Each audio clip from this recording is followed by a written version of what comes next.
Hey everybody, this is Craig Garber. Welcome to Everyone Loves Guitar. We were with a master guitar player today and just a really cool guy with Doyle Dykes. I want to quickly thank Mario DiFerrari for connecting us. Mario is awesome, and thanks for everything, Mario. He's a great guy, real good supporter of the show from Godin Guitars. Make sure you go to everyonelovesguitar.com/subscribe and subscribe to the audio and video feeds of the show.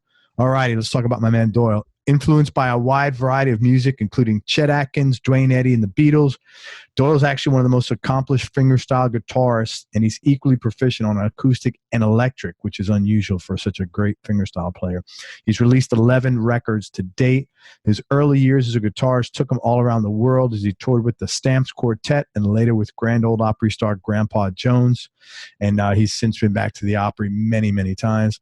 His music has been heard on United Airlines, Air Canada, NPR Morning News, and All Things Considered, Disney's California Adventure, and even the Space Shuttle Atlantis in September 2000. Doyle was awarded a brick in the Wall of Fame at the Cavern Club in Liverpool, England. Obviously, that's where the Beatles started.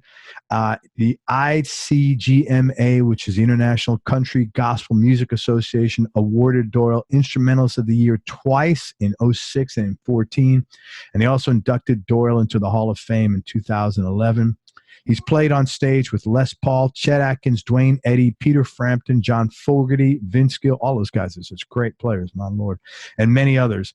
And he also played a special tribute to Chet Atkins at the Grand Ole Opry that aired multiple times on national TV. As a sideman, he's actually played on recordings with Tommy Emmanuel and Eric Johnson, amongst loads of others.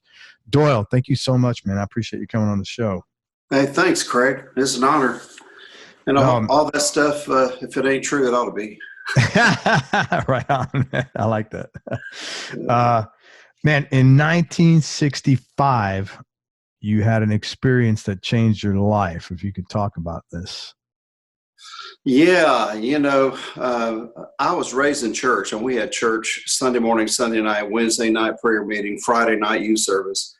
And it's funny, my grandfather was a choir director, so he led the singing at every service. And so anyway, when I was 11 years old, it just something had just clicked inside of me, and I knew in my knower at that time that I was actually saved. I never felt before that if I was really a Christian, and something just went off in me, and I remember raising my hands and said, God, give me a job to do, and I'll always tell people about you. Nobody told me to do that, but I remember doing it. I was 11 years old, like I said, and not knowing that all these years later, I'm still using these hands. Yeah, Someone asked me last year, he said, hey, Doyle, are your fingers insured? I said, no, but they'll be on Medicare in 2 months. That's it, man. There you go. Yeah, they are. So, yeah, it's been a long time. But I even carry a little Bible with me everywhere I go. I mean, this is with me at the Cavern Club the night I was there. And it's kind of worn. Yeah, man, a little bit. But I call it the Guitar Player's Bible. It's the amplified version, which is an amplified Bible. But What was that about at the Cavern Club? How did that come about? Like, how did you get a brick? It was amazing how many doors open because of Taylor Guitars. And our distributor over there, especially, his name is Robert Wilson. And he had a company called Sound Technology, and they were the distributors for Taylor. Rob knows everybody. He's a member of the British Empire. I have a picture of him downstairs with the Prince, the whole thing. And he's met the Queen a number of times, and he has this white hair, and he's a tall guy, so he stands head and shoulders above everybody else, and he just stands out in the crowd. He shines like a light bulb. I remember one time he was at a party, and they were honoring Eric Clapton when they knighted him or whatever. And the Queen actually went up and just said, could you please tell me which one is Eric Clapton? Because she knew that he must know everybody because everybody went up to him. And so he has those kind of connections. And I was reading my itinerary. I'm thinking, I never played a lot of clubs and things like that. Nothing against it. And I have played a few, but I'm just, kind of particular where I go and things. And I saw the Cavern Club. I thought, what is that? I mean, especially when you're doing a guitar workshop, because if you're around a lot of drinking and things like that, a lot of people don't really pay any attention to you. Not at all. Yeah. And so there's a, for me to be in England, there's a big expense there. And I said, wait a minute, the Cavern Club, that sounds familiar. Is that where the Beatles started? Yeah. Are you okay with that? I said, yeah, I'm great with that. Yeah. And I said, and I knew it was because a lot of it had to do with Robert Wilson. But I tell you what happened. When I got there, I took this very Bible, and I was very uncomfortable because everybody gets nervous, right? What does it say on the back of that Bible? And I went to the No. What's on the back of that? I thought it said Garber or something like that. What is that? No, it's actually the back fell off, and I was invited to this Gaither. Oh, Gaither, because I'm like, and he had a sticker, a backstage sticker, and I put it on there to hold my Bible together. Gotcha. No, I thought it said Garber. I know Bill Gaither. I know Bill Gaither, but anyway, it has nothing to do with Bill in my Bible. But it just helped hold it together. And so there's a scripture in here, though, that says, I have strength for all things in Christ who empowers me. I am ready for anything, and I am equal to anything in him who infuses inner strength into me, which is a medical term, infuses inner strength into me. I am self-sufficient in Christ's sufficiency. And I read that to myself like 3 times, and I went out and did the show, and it just turned out amazing. And I said, music is a gift from God. And I started getting my little preaching mode. And I thought they were going to throw me out of my ear. But instead, they said, we've never heard words. We liked your country style. We liked your picking and all that. But it said the words you said about music, we've never heard. So you get a brick in the Wall of Fame. And they actually brought me back. Gave me a brick a year later. And they had the press was out there. My family was there. And that whole thing, and just because I was just myself. That's cool, man. I think that's the key to everything, man. When you're just yourself, that's when you're likely to get serendipity involved. Yeah, I learned that from an old guy that I worked with, you mentioned a while ago, Grandpa Jones. And in fact, I have a few pictures here. Here I am with Grandpa on the Opry. I don't know if you can see that. Yeah, man, that's great. But, that's Grandpa and me. I'm in the middle there. Yeah, that's wild. Playing a Les Paul. When I think about you in my head, I don't envision you with a Les Paul. That's what's really interesting about that. Well, yeah, I was that was back at the Grand Ole Opry, and I'm guitar poor. I've been guitar poor for years. That's when you say you have more guitars than you have money. Yeah. But I'll never forget. He said to me one time. He says, son, always be yourself. If you try to be any more than that, or if you're any less, the audience will know. He said they'll pick up on it real quick. And so I learned a lot from traveling with Grandpa. Yeah, I think that's a good rule. And it's, you know what, man, it's tough enough being yourself. So for me, how the hell can you be someone else? That seems to be like impossible. What good is it? You're right about that. But a lot of people are. You can tell when they're just putting on the dog or trying to impress people or something, and everybody wants to make a good impression. You have only one chance at that first impression, like everybody says. But at the end of the day, you got to be who you are. You really do. Totally. Or they'll know, like you said. You can smell it. I know. You can smell it. If you have those kinds of instincts, I think, like I can tell it almost immediately, And well, you're an easy guy to talk to, and that's the reason. Thank you. Because you're a real guy, and not just to flatter you, but I can always tell that when I'm being interviewed by somebody. But it's fun. So we'll just hang out with the guys and hope you guys have fun. We are. Yeah. Thanks. That was very kind of you to say. I appreciate that. I'm working on taking compliments.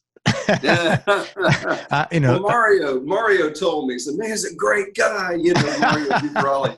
And you got to be on his show. And now that's right, Mario.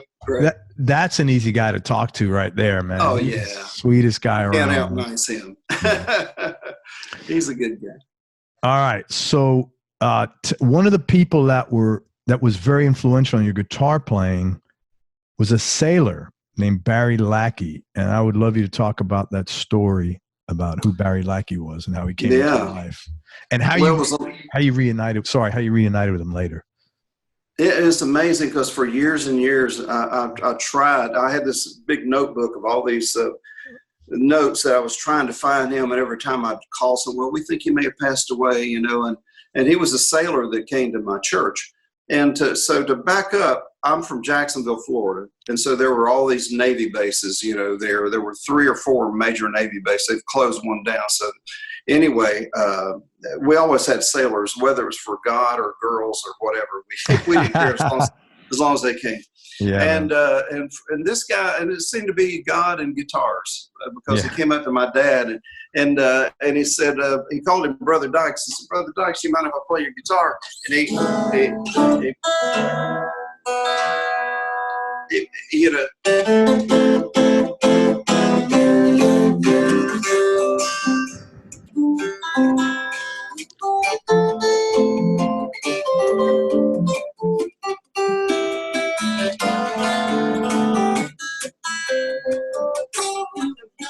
Anyway, he started doing this finger picking, which was very that sounded great.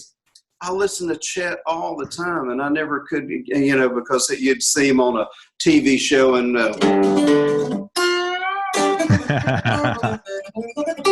and he's not finger picking. And here, for the first time, I saw a guy use a finger pick or a thumb pick. And I ran to my mom. She was talking to someone in the audience, and I was just a kid, you know. I said, Mom, can we have that sailor over for dinner? And of course, dinner at her house is in the middle of the day. So she still has breakfast, dinner, and supper. That's funny, man. I said, can he come over for dinner? And by the way, that's noon. So we had him all day. And he showed me this little, I still remember it. I'll back up. He showed me this. And it was ingenious because the thumb was in the right place.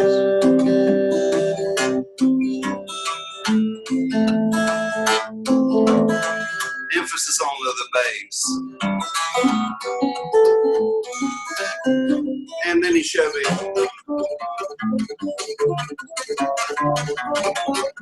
Merle Travis. You know? Wow. And then later on I learned.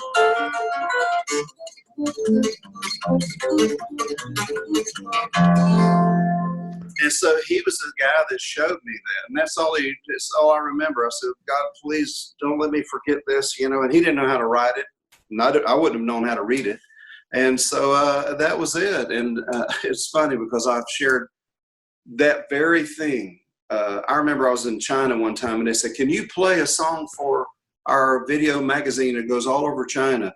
And I said, you know, instead of a song, let me show you the lesson that sailor showed me. Wow, that's cool. So I told him not long ago, I said, Barry, did you know that lesson is all over China? It's all over the world, but all over China.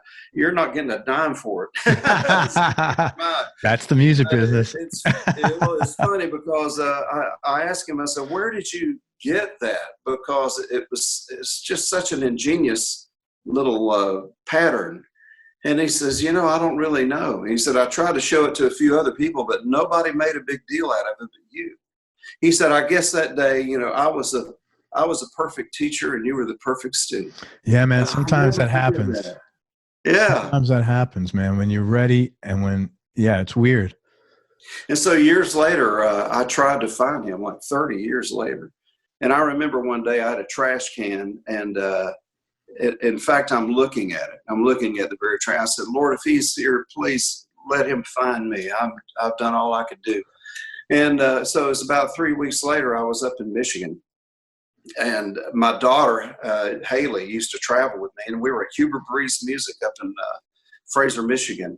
And I was doing a Taylor event. And I had a line of people who wanted to, you know, talk after the show and all that. And then this guy comes up and he said, Doyle, when you were a young man, I said, you're Barry Lackey. And I just threw my arms around him and I said, Barry the Sailor. And everybody's wondering what's going on. And I just started crying and he started crying. And I gave him my guitar and my amp. I had to borrow a guitar the next night. I'm serious.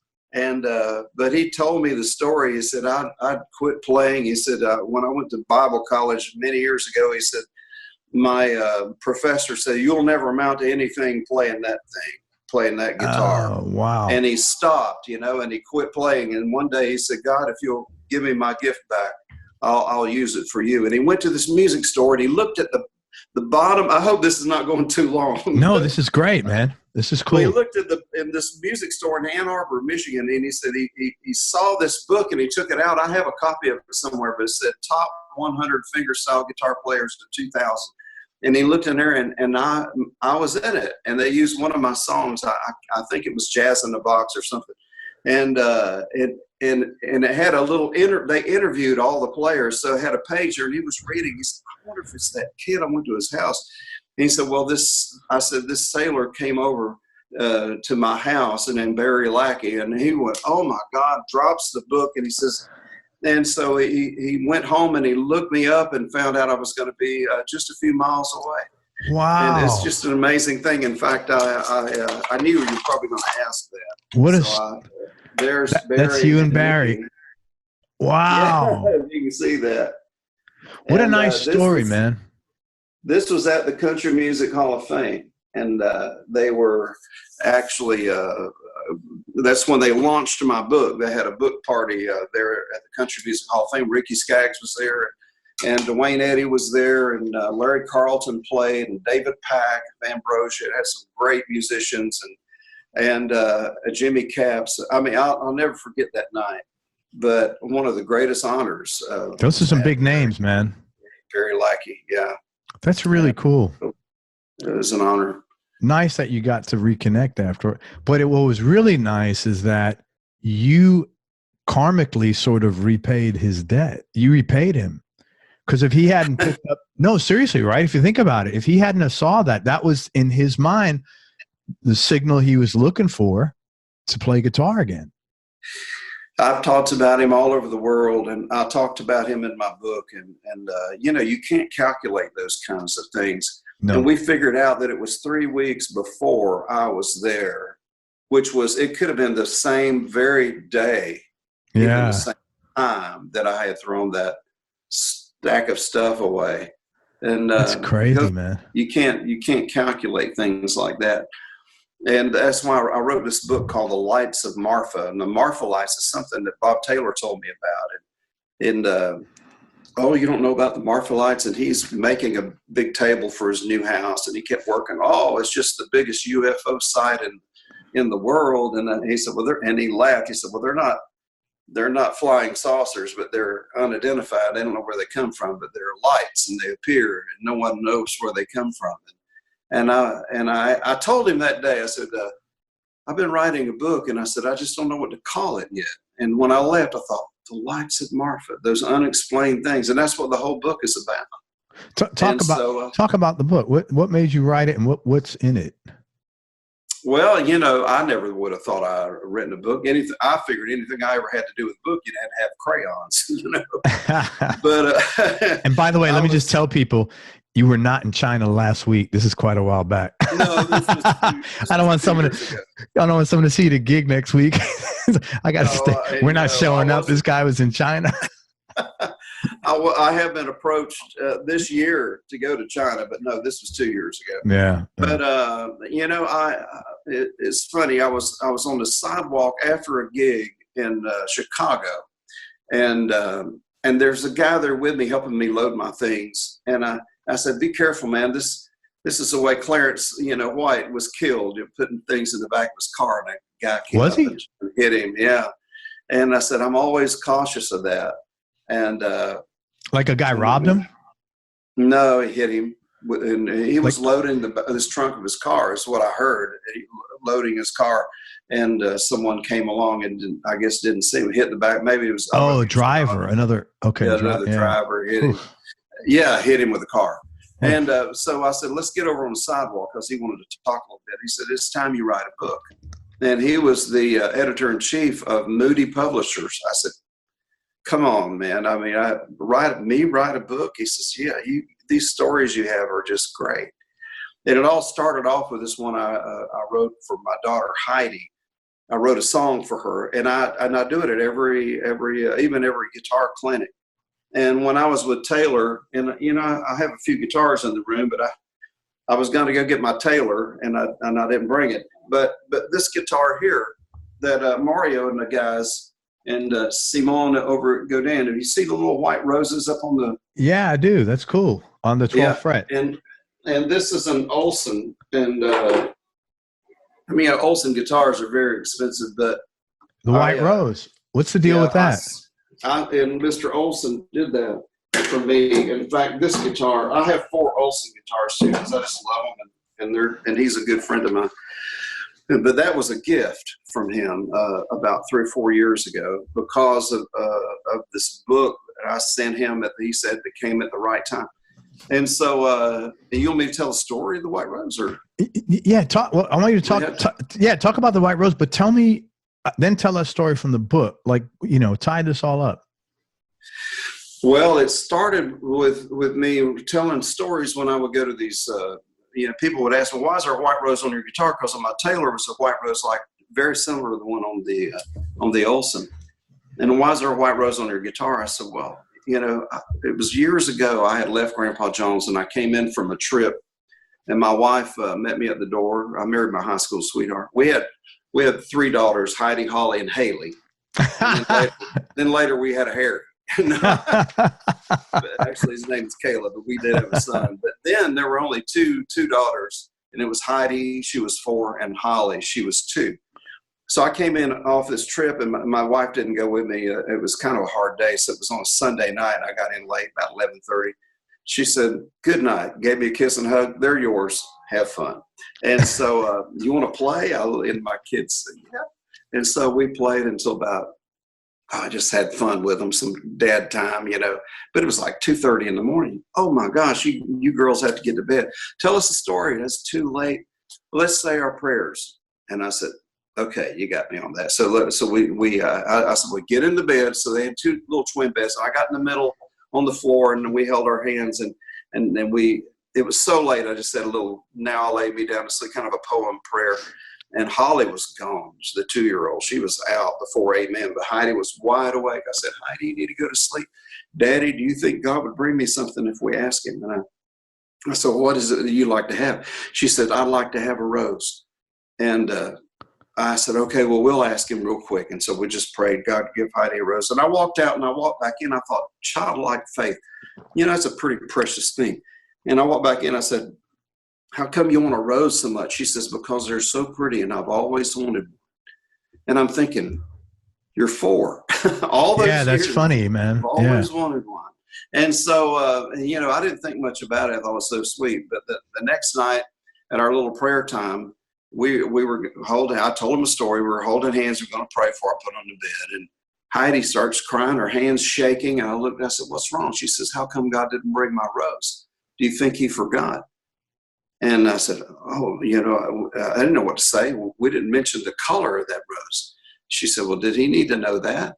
I thought it was a pretty clever answer. Yeah, I think so, man. Yeah, you got to be specific. And so anyway, and that's God does not like ambiguity. Well, I told her, I said, "You need to be specific when you pray." She said, "What does that mean?" Then I had to go through all that, And so she said, "Well, I was wanting a white one." And I thought, I was thinking of a red rose. I thought, white, well, those may not be easy to find, in case he doesn't come across. I got to go out and find one. You know what I mean? Yeah. Just trying to be a dad. Yeah, of course. And so I couldn't hardly sleep. The next day I got up and I thought, well, I have to go out of town. She's going to be upset. I didn't call anybody. I thought of it. Thought I'd call in the florist. So I went to this little tiny church in DeLand, Florida. Yeah, I know. It's where DeLand is probably.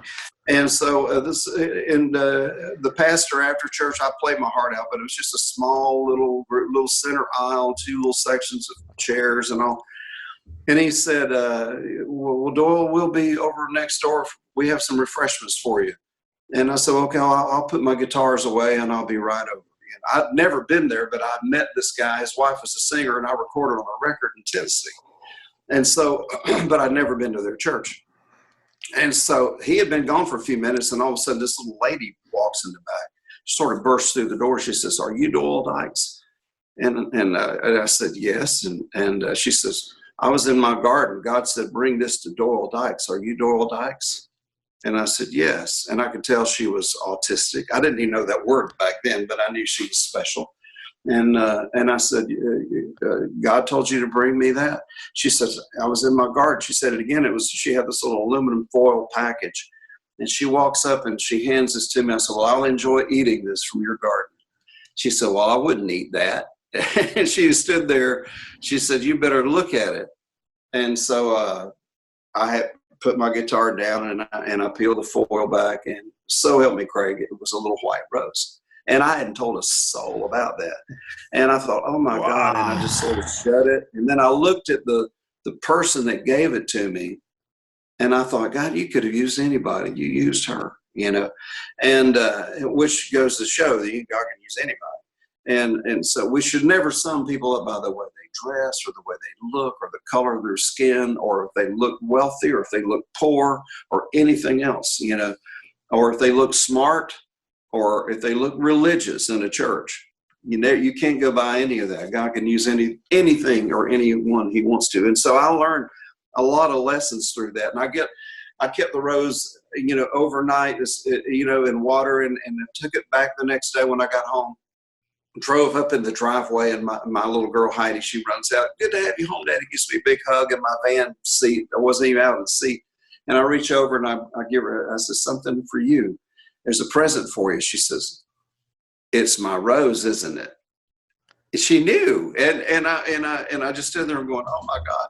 And she says, and it's white, just like we ask. And sometimes I still hear her voice, Mommy, Mommy, God brung my rose. And so I wrote this song called White Rose for Heidi. And it just sort of took on. And it's an amazing thing. You know, there's more to the story now since then. But you want me to play a little bit of it? Yeah, man, I'm still processing this whole thing. Yeah, please. Let me play. I'll play a little bit of it on this other guitar is tuned a little more like it. And this is... what's the tuning on this? What's the tuning on this? This is an Olson. This is how is it? Buco. Yeah. And what's the tune? What's the tuning guitar on this? Well, this is. Well, let's see what it is.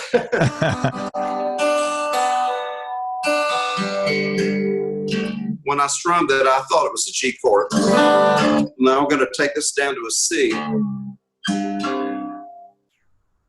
And I didn't know anything about, not much about alternate tunings years ago, but Steve Warner was a friend of mine.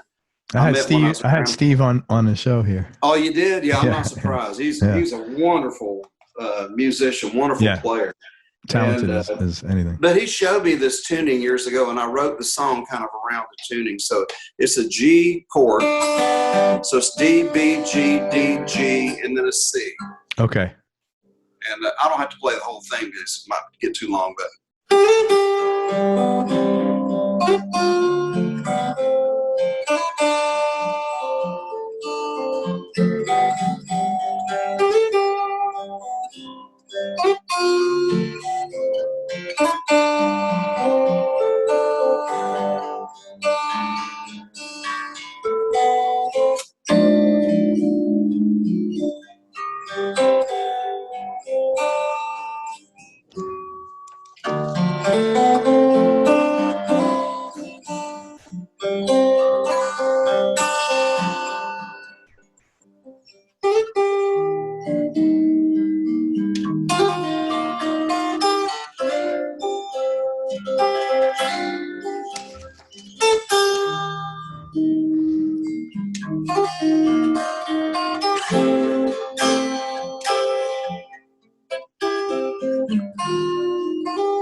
Right on, man. And I messed up. Thanks, man. I never mess up on that. You know what I get nervous more about than anything is time. I don't want to take too much time. Yeah. That makes me more nervous than playing. It makes, I don't want to take too much time doing that, and I get lost. Sometimes I'll go to even a church, and they say, you have 7.5 minutes, or can you do 7:45, 7 and 45 seconds, things like that, and boy, it can it can get a little touchy sometimes, but anyway, that makes you a little nervous. Tell me about the White Rose, but tell me what made you write? Okay, you started talking about the book. What made you write it, and how did you get all the stories? So I get have you been writing down all these sort of serendipitous things over the years? No, but I did. When he asked me to write a book, I started writing them down. How did you recall? I put it off even doing that for a year or two, and I finally said, okay, here's the White Rose story. That was the first one I wrote down. And he said, start off with a White Rose story, and then go to something else. And I got to finish that story real quick. Mm-hmm. I had a cancellation down in Daytona Beach. It was 3 years ago now. 3 years ago, right before Easter, the Sunday before Easter. To make a long story short, I was looking for a place, and this businessman said, well, I'm going to pay your fee. And I said something, well, you still want me to go to your church? And he said, yeah, we'd love for you to do that. And then I called the church, and they said, well, yeah, we heard that you wanted to come, but we don't really know you, and we don't think that's going to work out. And they just sort of put me down. Are you a contemporary Christian's, worship leader? I said, no. Well, how can you say that you've worked with Paul Balazs and Chris Tomlin and Lincoln Brewster and all these people? I said, well, I've been on conferences and shows with them. I guess maybe I was there because I don't do what they do, but I don't know. But I said, if it's not going to work, I didn't have to even go anywhere. Yeah. But it was a real put down, to be honest with you. And I got to thinking about it, and I thought, God, this is not the way you work. So I got my calendar and my phone, and I went out. I got me a cup of coffee, and I went outside, and I said, Lord, you must have a better idea. And I remembered this guy in Florida. I had worked with a show with this guy named Ted DiBiase, the $1 Million Man. Yeah, why do I know that? Not far. Yeah, he was a wrestler. And so we did this men's conference together. That's way back in the memory banks. Wow. Well, he said, if you ever need anything to go to a church or anything here in this area, and I promised this businessman, I promised his brother-in-law that I would play a church, and he could come and be a part of it. He said, I want him to go to church, is what he said. So I said, okay. And so I called this guy in Tampa, had nothing to do with any of this other stuff. He said, oh, man, yeah. I said, do you have anything around there? So he put me in this church, and the pastor called, we'd love to have you. I said, well, it's right before Easter. We don't care. And so I go, and I had this guitar, the very guitar. And I was setting my amp up, and it was this big church, but it was in DeLand, Florida, and I was talking to the sound guy, and this little lady, about 70-something years old, just kind of bumped into us. And I said, well, who is that? And he told me her name was Sue. I said, how long has she been coming here? He said, all of her life. I said, well, not here. I mean, this is not that old of a place. I said, I was here a long time ago, and she looks familiar, but it was a little small church. Were you across town before? He said, yeah, we used to be. And he said, Doyle, I'm a guitar player. I know your song about the White Rose. And I said, could Sue be that lady? He said, she is that lady. And after 47 years, she came back into our lives. And last year, just to bring it to another place, last year, my daughter Heidi, she has really taken her in. Heidi does really well. She's a nurse anesthetist now, so she's grown up, lives in Ponte Vedra Beach. And she says, Dad, Sue is going to be 75, and she lives in this little one-bedroom efficiency cinder block apartment down in DeLand. She said, I know you can't get people in the back door of the Opry unless you're on the show, but if there's any way you can help us get tickets, they're sold out. I want to take her. I want to fly her to Nashville. She's always wanted to go on her 75th birthday. And I said, let me think about that. And let me pray about that. And the next thing you know, I contacted the opera and said, we know that story. We love that song. We love you, Doyle. You're on the show.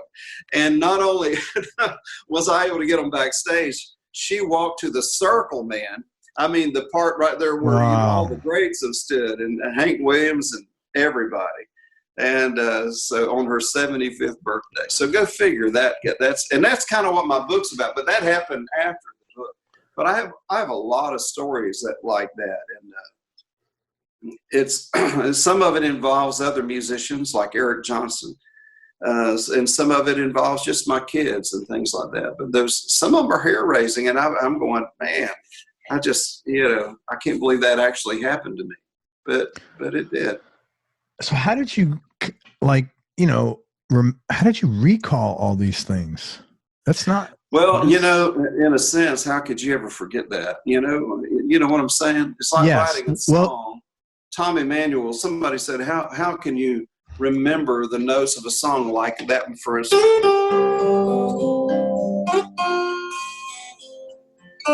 He said, if it's a song, how could you forget it? Yeah, but I would think it's a lifetime.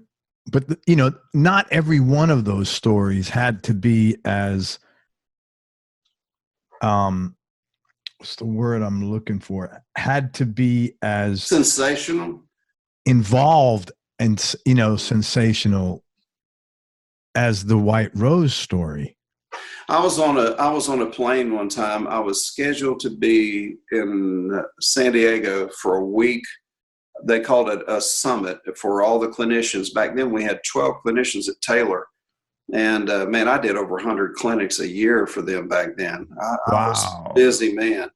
And then they said, we can't get it all together. What they had to cancel. And I had one little church that wanted me to come that I had booked on that following Sunday. And I'm thinking, well, I'm not going to cancel them now. And so it was on the top of Big Bear Mountain outside of Los Angeles. And so I rebooked my flight, get on this big plane. I said, well, on your own nickel? On your own nickel at this point. Oh, yeah. Absolutely. And I was sitting there, and Heidi, same girl, White Rose girl, she calls me up, and she had just finished anesthesia school. And she said, Dad, I want you to help me pray about something. You've always been involved in my life. And I said, okay, Heidi. And she says, I feel like I want to move to Florida. Now, we're all from Florida, but this time we're living in Tennessee. Right. And I said, really? I said, what part? I said, Jacksonville? She said, no, sir. Tallahassee. She says, it's such a nice town. I said, Heidi, have you been there? She says, I did. I went down there.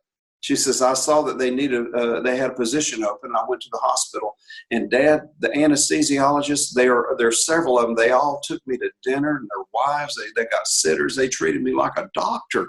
She says, there was this guy named Dr. Henry who was the president, and I said, well, Heidi, I'll pray about it, but the plane's fixing to leave, and I said, well, I got to go. I'll talk to you. And then I dropped my phone, and by then the plane is rolling down the runway. And this guy next to me, I said, hello, sir. I said, and he said, well, I'll help you find your phone.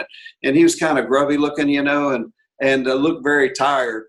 And he found my phone. I said, I promise not to bother you. But I said, are you from Atlanta? And because we were in Atlanta on a layover, he said, no, I live in Tallahassee, Florida. I said, really? Oh. And so he went to sleep, and I'm thinking, I want to talk to this guy. And so he was asleep the whole time. And we land, and we're on the tarmac, on the runway. And I said, so he woke up, Tallahassee's a pretty nice town. Oh, yeah, man, I heard it's really growing. Oh, yeah, it's a great town. I said, well, my daughter's thinking about moving there. Well, what does she do? I said, well, she's a nurse. Well, what type of nurse? And I said, well, she's an anesthesia nurse or a nurse anesthetist, which took me a year to learn how to say that. I figured he didn't know what that was. And he says, well, I'm an anesthesiologist, and he just kind of still wiping the sleep out of his eyes. I said, you are? Because he, like I say, he looked pretty grubby.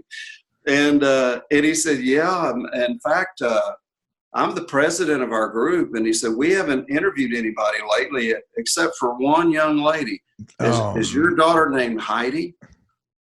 And I said, why, yes. And he stuck his hand out. He says, well, I said, Dr. Henry. He said, how did you know that? I said, it was my daughter, Heidi, on the phone. She just mentioned your name to me. He said, what are the chances of this happening? He said, my family's here waiting on me. I should have been here yesterday. I had an emergency surgery I was called in on. I said, well, I was supposed to have been in San Diego. I wasn't even supposed to be here.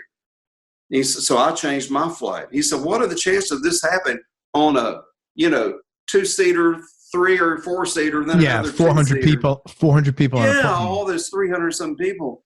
And I said, well, I guess it's a pretty good chance. He said, well, I'll tell you, we were impressed with your daughter. I said, you let me tell you about Heidi. And man, I filled his ear about my daughter. I said, it's not just a job. This is her call. I mean, this is what she wants to do in her life since she was a little girl. This is like her ministry.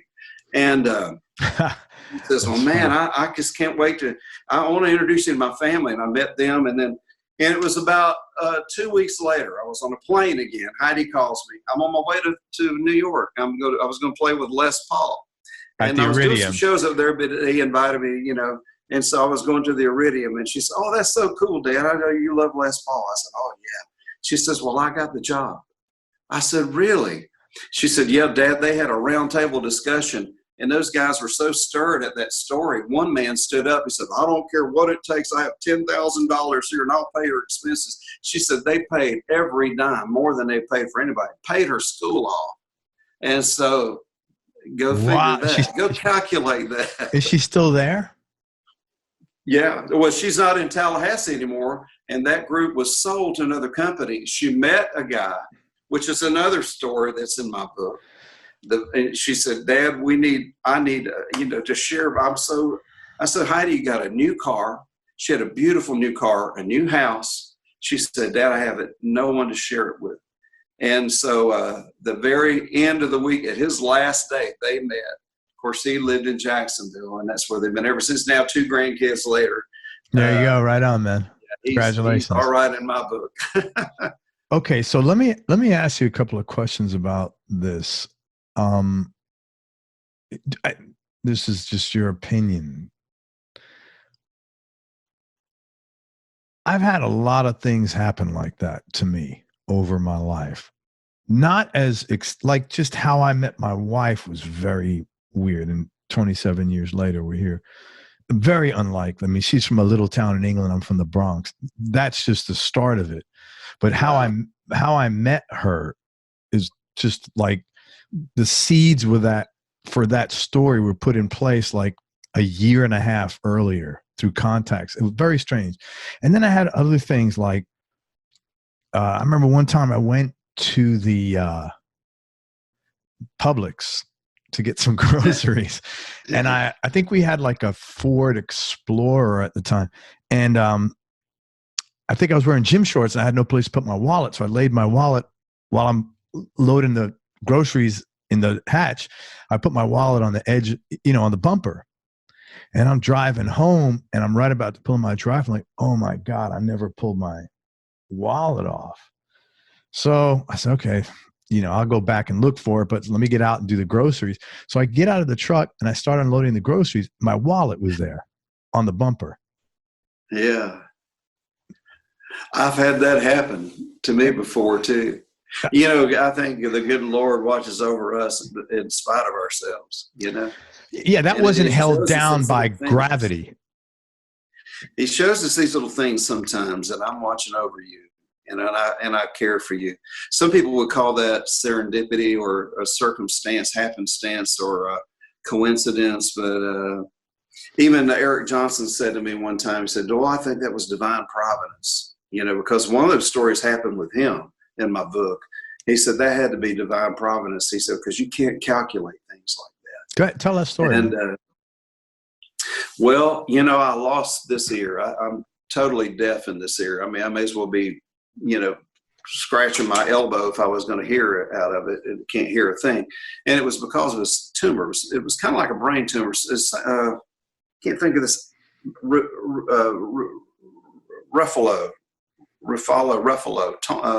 Anyway, as an actor that had that same thing, and he had facial paralysis for finally thank God he was healed of that, and healed, and he can still act. But I mean, I could have had a lot of things. I could have had, permanent facial damage and that sort of thing. But I don't hear out of my right side. So that was the consequence of the removal of that tumor. Okay. Yeah, and there were other things that happened too. For 3 years, I had debilitating headaches and things. It wasn't even a headache; it was a hellacious mess. It was something way beyond any. I mean, I had child migraines. This is nothing like this. Is you can't hardly describe the pain of that stuff. But he said it would last 3 years, and it did. But thank God that's gone. It's over. I haven't had anything like that in years. Isn't that strange that they could say that it'll last 3 years? That's weird that they know it's going to last 3 years, not 2 years or one. That was really weird, isn't it? Yeah, I was with Bob Taylor one time in England, talking about England, and the other guy, Robert Wilson, was there. And I was so bad. I just was trying to give myself a shot, and finally I wasted one of them. It spewed all over the van, and then Bob said, "Let me help you, Doyle." And they took another one, and and in the meantime, they called a couple of guys to come do the show. I said, "Well, at least it's compliment you had to have two guys to replace you." I was joking, but these guys were great, man. They ended up working for him for 2 or 3 years. And anyway, so I've had my trials, and I remember one day back to Eric. I remember one day he called me, and we were at the grocery store, and he said, "Hey, Doyle, it's Eric." I said, "Well, Eric, and he said, "I heard you wanted a pedal." I had just been in Austin, and in fact, I'm looking at it right now, the very pedal. It was a tube screamer. I said, "Yeah, what would a guy like me want with a tube screamer?" He said, "No, that's cool, man." He says, I'm going to a little vintage shop, and there's a little juice stand. You know how Eric is. And he's a veggie guy, and he likes the juice and all those things. And he said, "There's a little vegetable juice stand." And he said, and I'm going over to this vintage store to check out some pedals, and they have 3, and I'll check those out for you while I'm there, and I'd like to get one for you. And I said, "Well, I mean, here's the greatest set of ears in the world, trying to help a one-eared guy in Tennessee, And so he's in there, and he said, they have me in the back room for obvious reasons, and he's playing this guitar, and he's checking out this pedal for me, and he looks over in the corner, and he noticed these 3 guitars. And one of them was a 335, I think a 62 or 63. It was whatever it was. I think it was maybe 61. It was a dot neck. So that would have probably been a 61 or 62 or something there. And then there was 2 old Strats. One was, I think, a 63. And the other one was a custom color 58.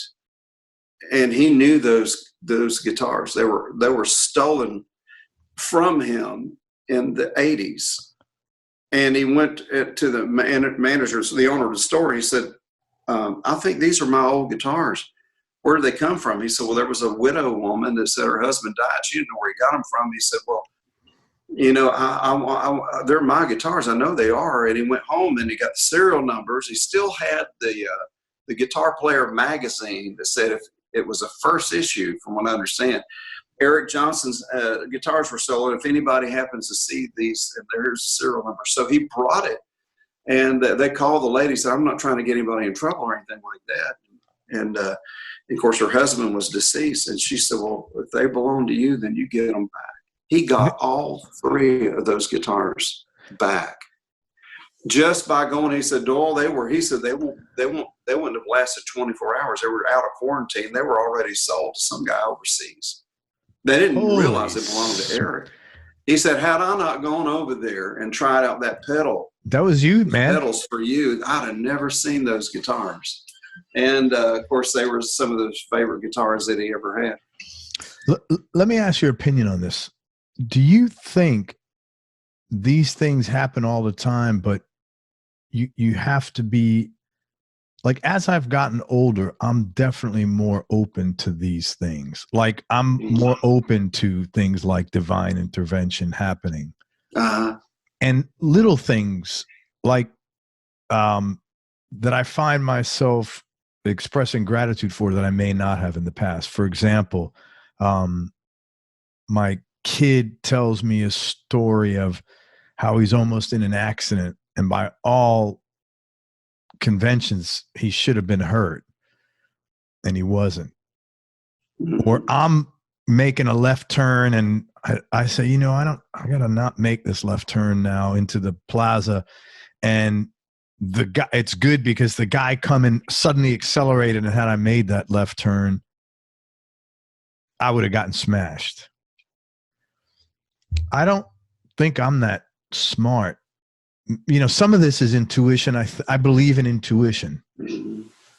But where does that come from? That intuition, I think, is our spirit.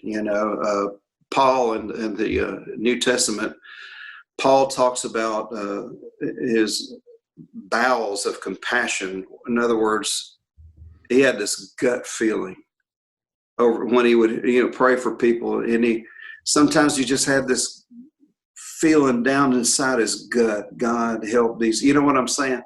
That was his spirit. That was his spirit man talking, And I think they happen more often than we think. And I've, like you, I've learned to look for them more. Yeah. I'm not saying these sensational things happen every day. No. But they do happen, and I think we should look for them every day. And I think you'll see God in everything that you do. My kids even, when they're out, and we learned this from a guy named John Maxwell. He's a motivational speaker, but he's also a man of faith. And he says, people never go to the front in the parking garage or closer to the door because they just figured nothing's going to be there. He says, well, that's the first place I go to because something might be there. And, you know what? I do the same thing, man. I always put my wife say, "Oh, this place is so crowded." Like, babe, we're gonna get a spot. Don't worry. And we always get a spot. So and the way they say, "Well, thank you, Lord, for a good parking space." And now, when she's driving around, she go to the front, and her kids say, "Thank you, Lord, for a good parking space." And all my grandkids do that, and that's a cool thing. My son-in-law, talk about a wreck. He let his blood sugar go down a little bit, and he was playing basketball. And I said, Jake, Jake's a very athletic guy. We were in Disney. This is just a couple of weeks ago. And he wanted to go play basketball with his friends in Franklin. They live outside Nashville. So on his way back, he all of a sudden started feeling faint. They didn't know why, and he didn't drink enough water. And his sugar level, he ended up wiping out this mailbox, flipped his car over, had all of his gear been in there because he plays an upright bass. And he traveled in this little small, tiny Toyota. It's kind of like the clowns you see with all the clowns get out of the little tiny car. And he brings this bass out. That's the way he, lives. And he had this little small car. Flipped it over, could have gotten killed. They said, your blood sugar level was so low and you blacked out. He said, I could feel it coming. I've never had anything like that happen. So to make a long story short, if it's not too late, there was a guy the next day that found out about it. There was a songwriter that lives there in Nashville, famous guy, but they're just good friends. They have lunch every week. And his good buddy, he told him about it. He was working over at his house. They go to this little First Baptist church there in Fairview, Tennessee. And they said, well, we were on our way to Michigan today. And they're not giving us anything for our car, but we were going up there to pick up a car because he's from Michigan. We're just going to give you our other one. And it was an Expedition. And he said, it's old now. It's an older car, but it's still in good shape. And so they got this Expedition. Well, about a year or so ago, there's a year and a half ago, their little boy, my grandson, Emmett, he said, Mom, I'd love to have another brother. She said, well, I don't think that's going to happen, And he had a sister. And he said, well, can we adopt somebody? And then she was telling somebody at church, and they said, well, we have this mission in Africa, and we support this family. And they started supporting this kid and found out he was born the same day that Emmett was born. And he lives in some country there, and I can't think of it. And so they've been supporting them, and they haven't heard from him in a while. Well, they heard from him about 2 days after he got this car. And it's ironic, the people that gave him the car were the ones that told him about the family or the mission. Well, he said, I'm sorry I haven't written you. Thank you for the Christmas presents. Thank you for sending money to my family.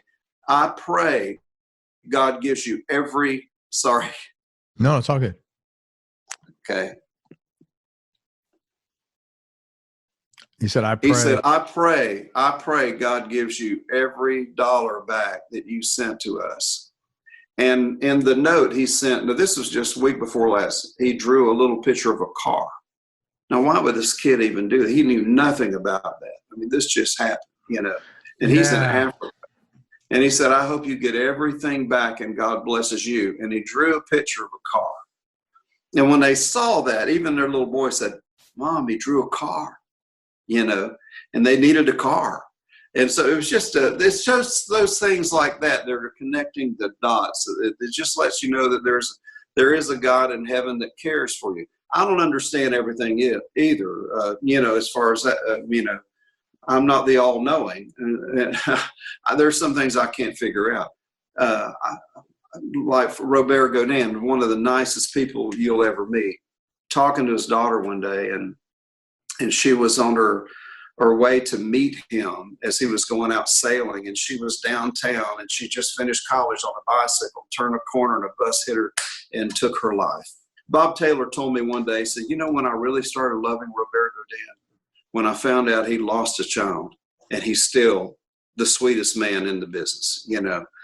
And when you have something like that happen to you, you could blame God, you can get bitter, or like I heard an old preacher say, or you can get better, you know. And somehow he turned things around in his life. I don't understand. I don't have all the answers. I don't understand why that happened to him to this day. I can't figure it all out. But at the same time, I know that there is a God in heaven that cares about us, and it cares for people, cares for you. You know, all of this guitar stuff, I love guitars. I really do. I mean, I write. I mean, I have a story about this old Martin guitar here. You know, I have a pre-war Martin I just got back from that belonged to Roy Clark for 30 years. I gave it to him. I just got it back. I love guitars. I inherited it from an uncle of mine. I have this guitar here that Chet Atkins gave me when I was about ready to quit. And he called me over to his office. He didn't know that. And he said, Doyle, I just have something I just feel like I'd like to give you. And he gave me one of his personal guitars. And you can't imagine what that would do to somebody like me. It was my hero. Yeah. And it was at the right place at the right time. It's all about timing, you know, and why things happen, bad things happen to good people. I don't have all the answers. But I think the ultimate answer is that we put our faith in we still trust him. We still believe in him, you know. It's never been all about guitars for me in my life, not even my involvement with Taylor. I told Bob Taylor this when I decided to go on. I said, well, you know, maybe we've gone as far as we can, and I've been asked to help at Fender. Larry Thomas asked me if I'd help with Gill, you know, and that was an old brand that I was very familiar with. And then later, when that was sold, Robert Godin and the guys, Bob Bonus, one of their guys, so you got to start working with Godin guitars. All that stuff is good, but it's never been just about guitars. Never has. You know, when I was in China, and I'm talking way too much. This is your show. Man. No. Listen. This is your interview, not mine. So go ahead. It's only a problem if it's boring. It's not boring, anything you're saying, man. So have at it. Well, I appreciate that. You know, it's very interesting, man. Sometimes people think I get too preachy. It's just, I'm not trying to get preachy. It's just real. I was in China. You know what, Doyle? Let me just say, I just want to say something about that, because my thoughts for this show is, I don't have any judgments at all. I just want you to be you, and you're being you. And I think that's the gift you're giving me and everybody else, you know, and there's I mean, I have so many shows. Not everybody's going to like everything everybody says. And sometimes people say things I'm uncomfortable with. Not really. I'm not really I'm not uncomfortable with much, but that's not to me, that's not a reason.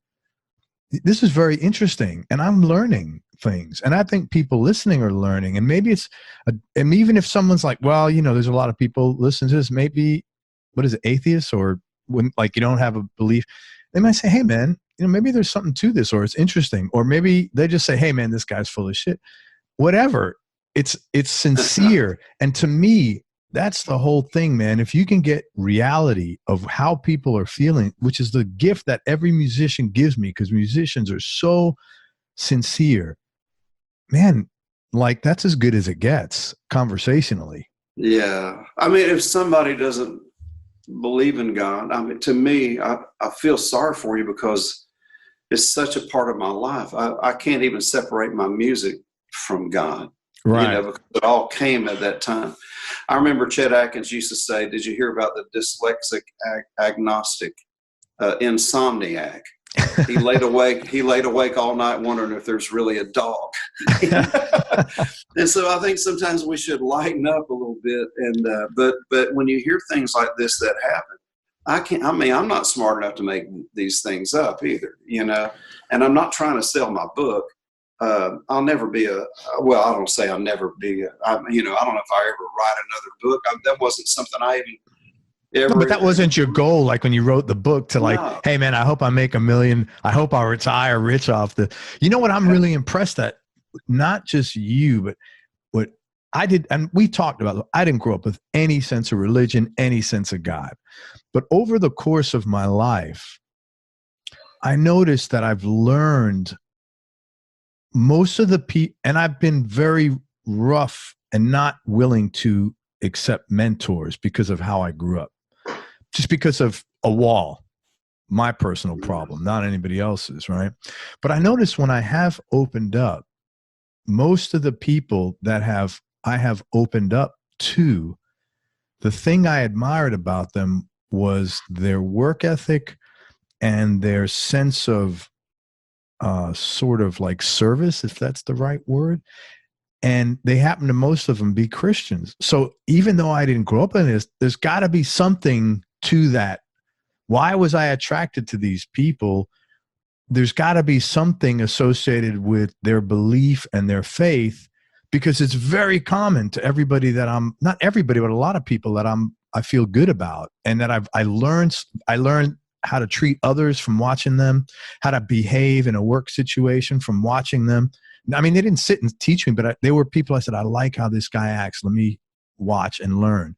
I learned my manners from a client I had when I was in my late 20s, early 30s, a devout Christian guy. And I just liked the way he talked to people. And I said, man, I really want to incorporate, because I was like raised by wolves. I didn't have any manners at all. I wasn't rude, but I didn't know how, yes, sir. And like, yes, sir, no, sir was not a part of my vocab, but it is my kids. I'll tell you that much right now, all three of them. Anyway, my point is, don't worry. Just be yourself, man, because you're giving people a gift, because that is a scarcity nowadays. So, well, there are some things in my life that are more important than a guitar. Not many. I mean, don't misunderstand. I love music. Yeah, of course. And like I say, I wrote the song "Guitar Poor," and but the whole thing about it is it has always been more than about guitars. I remember I was at the Healdsburg Guitar, and I mentioned this on my site the other day for some reason. I don't know what brought it up, but I don't ever remember reading all of Chronicles. Maybe I did a long time ago, or I don't remember it all. But I remember I was at this Healdsburg Guitar Convention and in California, and Mr. Olson was there. And that's the first time I met him. And I was there representing Kirk Sand. I have one of Kirk's guitars right here. And great guitar. Samaji was there. I mean, all these great builders were there. And they asked me to do a concert after I did a clinic. And so I walked outside the parking lot. I still remember it. I still remember looking outside the building. I was looking and I said, God, give me something to say. Give me a word of encouragement for these guys that put their life into honing and making a beautiful instrument. How can they do that? For one thing, it's a gift from God. So help me to say something, that would correlate with that. And I walked in, and before I did, I just flipped my Bible open. So help me. It was in 1 Chronicles chapter 16, verse 33. Then shall the trees of the wood sing out for joy in the presence of the Lord. I said, these are singing trees. That's what they are. So that was your opening. Yeah, man. I never even remembered it. I just open it and there it is right there in front of me. And so there's so many of those things like that if you ask, you know. And there are a lot of people that just don't ask God for things. You know, they say, well, I took care of the spiritual part, but I don't ask God to help me in my play. Well, why? I mean, you know, Jesus said, I said this at the Cavern Club, you know, the creativity, that's one of God's greatest attributes. You know, he gave us the gift of creativity. And, you know, I know a lot of people, they get their mind expanded on drugs and things like that, but I think, you know, I don't think you need to do that. I think it's just a gift it's a gift from God. And so I really feel that this gift, if you give him the credit, just give him the credit for it. That's all you need to do. And that's all I ever do. I don't get real preachy in a lot. Sometimes I do. Sometimes I'll share things out of my heart because it comes up, but that's not what I was there for. But even in a guitar clinic, sometimes it goes into different directions like that. And I'll tell the White Rose story. When I was in China, what I was going to say, that the last night I was there, I was in this beautiful venue. It was a music venue, and they had an opening band. And I'm going, here's this old, look at me. I mean, gray hair to go out there. I mean, here I'm the Cracker Barrel crowd, quite happy with that. But over there were all these kids, these millennials. The Cracker Barrel crowd. And so they had all these. Wait a minute. Is Cracker Barrel all over the country, or is it only here in the South? Like, is someone in California going to know what Cracker Barrel is? There is one now in California. All right. Well, look it up. If you don't know. In Sperry, Victorville, California. And because some friends of mine live there. But the last night I was there in China, I told him the story of the White Rose for Heidi. And I look out and I see the oldest guy was probably 41, you know, and I see these millennials. And I see tears begin to roll down their faces, you know. Yeah, that's a pretty cool. And I'm just playing, and I just kind of look out, and I get, you know. I mean, money can't buy that kind of a thing, that kind of situation, you know. And I wasn't there to do that. I've not done that in any the other 9-10 shows that I'd done, but I did it that night, and perhaps one person could hear that and be encouraged, you know, by it. Yeah. You know, when we say thy kingdom come, thy will be done on earth, we're not just talking about the United States. We're talking about China. I mean, we're talking about the Middle East. We're talking about India. We're talking about all over the world, Africa. Yeah. And I've played in so many countries around the world because of the guitar. I'm very, very thankful. Very, very thankful for that. I never knew I would. I mean, I was raised on the other side of the tracks, as they say, in Jacksonville, Florida. And the sounds that I remember were late at night, the boat whistles coming into the docks there at Talleyrand Avenue, bringing in the coffee, and then later on cars from all over the world. And I'd see sailors walking down the street, and I think, well, they must be from France. Or I wonder where they're from, you know, Europe, no doubt. And they spoke different languages. Never thought I'd ever be able to go to these places. And because of the guitar I have, so I'm very, very thankful for it. What's your top 3 places you've been to, or your favorite place to travel to in general, maybe? Outside the United States? Yes, sir. England, of course. I mean, I love England. I love Japan. And it's a great place. Australia was always good, too. But I didn't spend as much time there. I went to New Zealand. It's beautiful places. But I think where I connected probably the best was I'd say the best was England and Japan and Holland and Belgium. Those seem to be, you know, Germany always did well with too. But I mean, as far as really connecting with the people, I think the last time I was in Holland, we had probably close to 200 people in a clinic for Godin. That's incredible, man. Yeah, it's amazing. And, 200 people in a clinic. Yeah, I had to be somewhere in there. I'd say, you know, it's kind of hard to say because it was in an old theater they turned into a music store. But there was more than one night. One night I think there was about 100 to 120, and then that other night was probably more like at least 160 to 180 people. That's great. As the preacher would say, don't be evangelistically speaking. So anyway, but.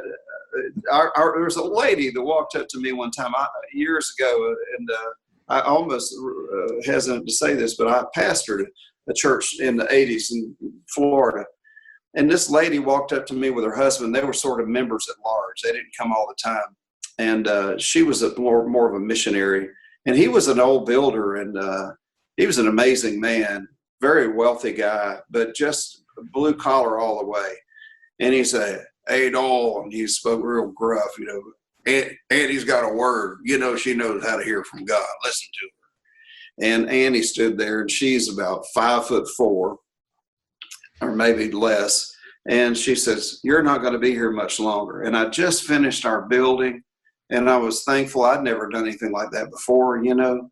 And I was thinking, I don't have to travel anymore. I mean, I'm set. She says, "You're going to be playing your guitar again." And she says, "Not only are you going to be playing the guitar, but you're going to be designing instruments like David did at the dedication of the temple in the Old Testament." And I'm looking at her like she's got 3 eyeballs by then. And she said, "Listen," and he said, "Listen to her, Doyle." And she says, "You're going to be backed by the leading manufacturers in the music business, and they're going to send you all around the world.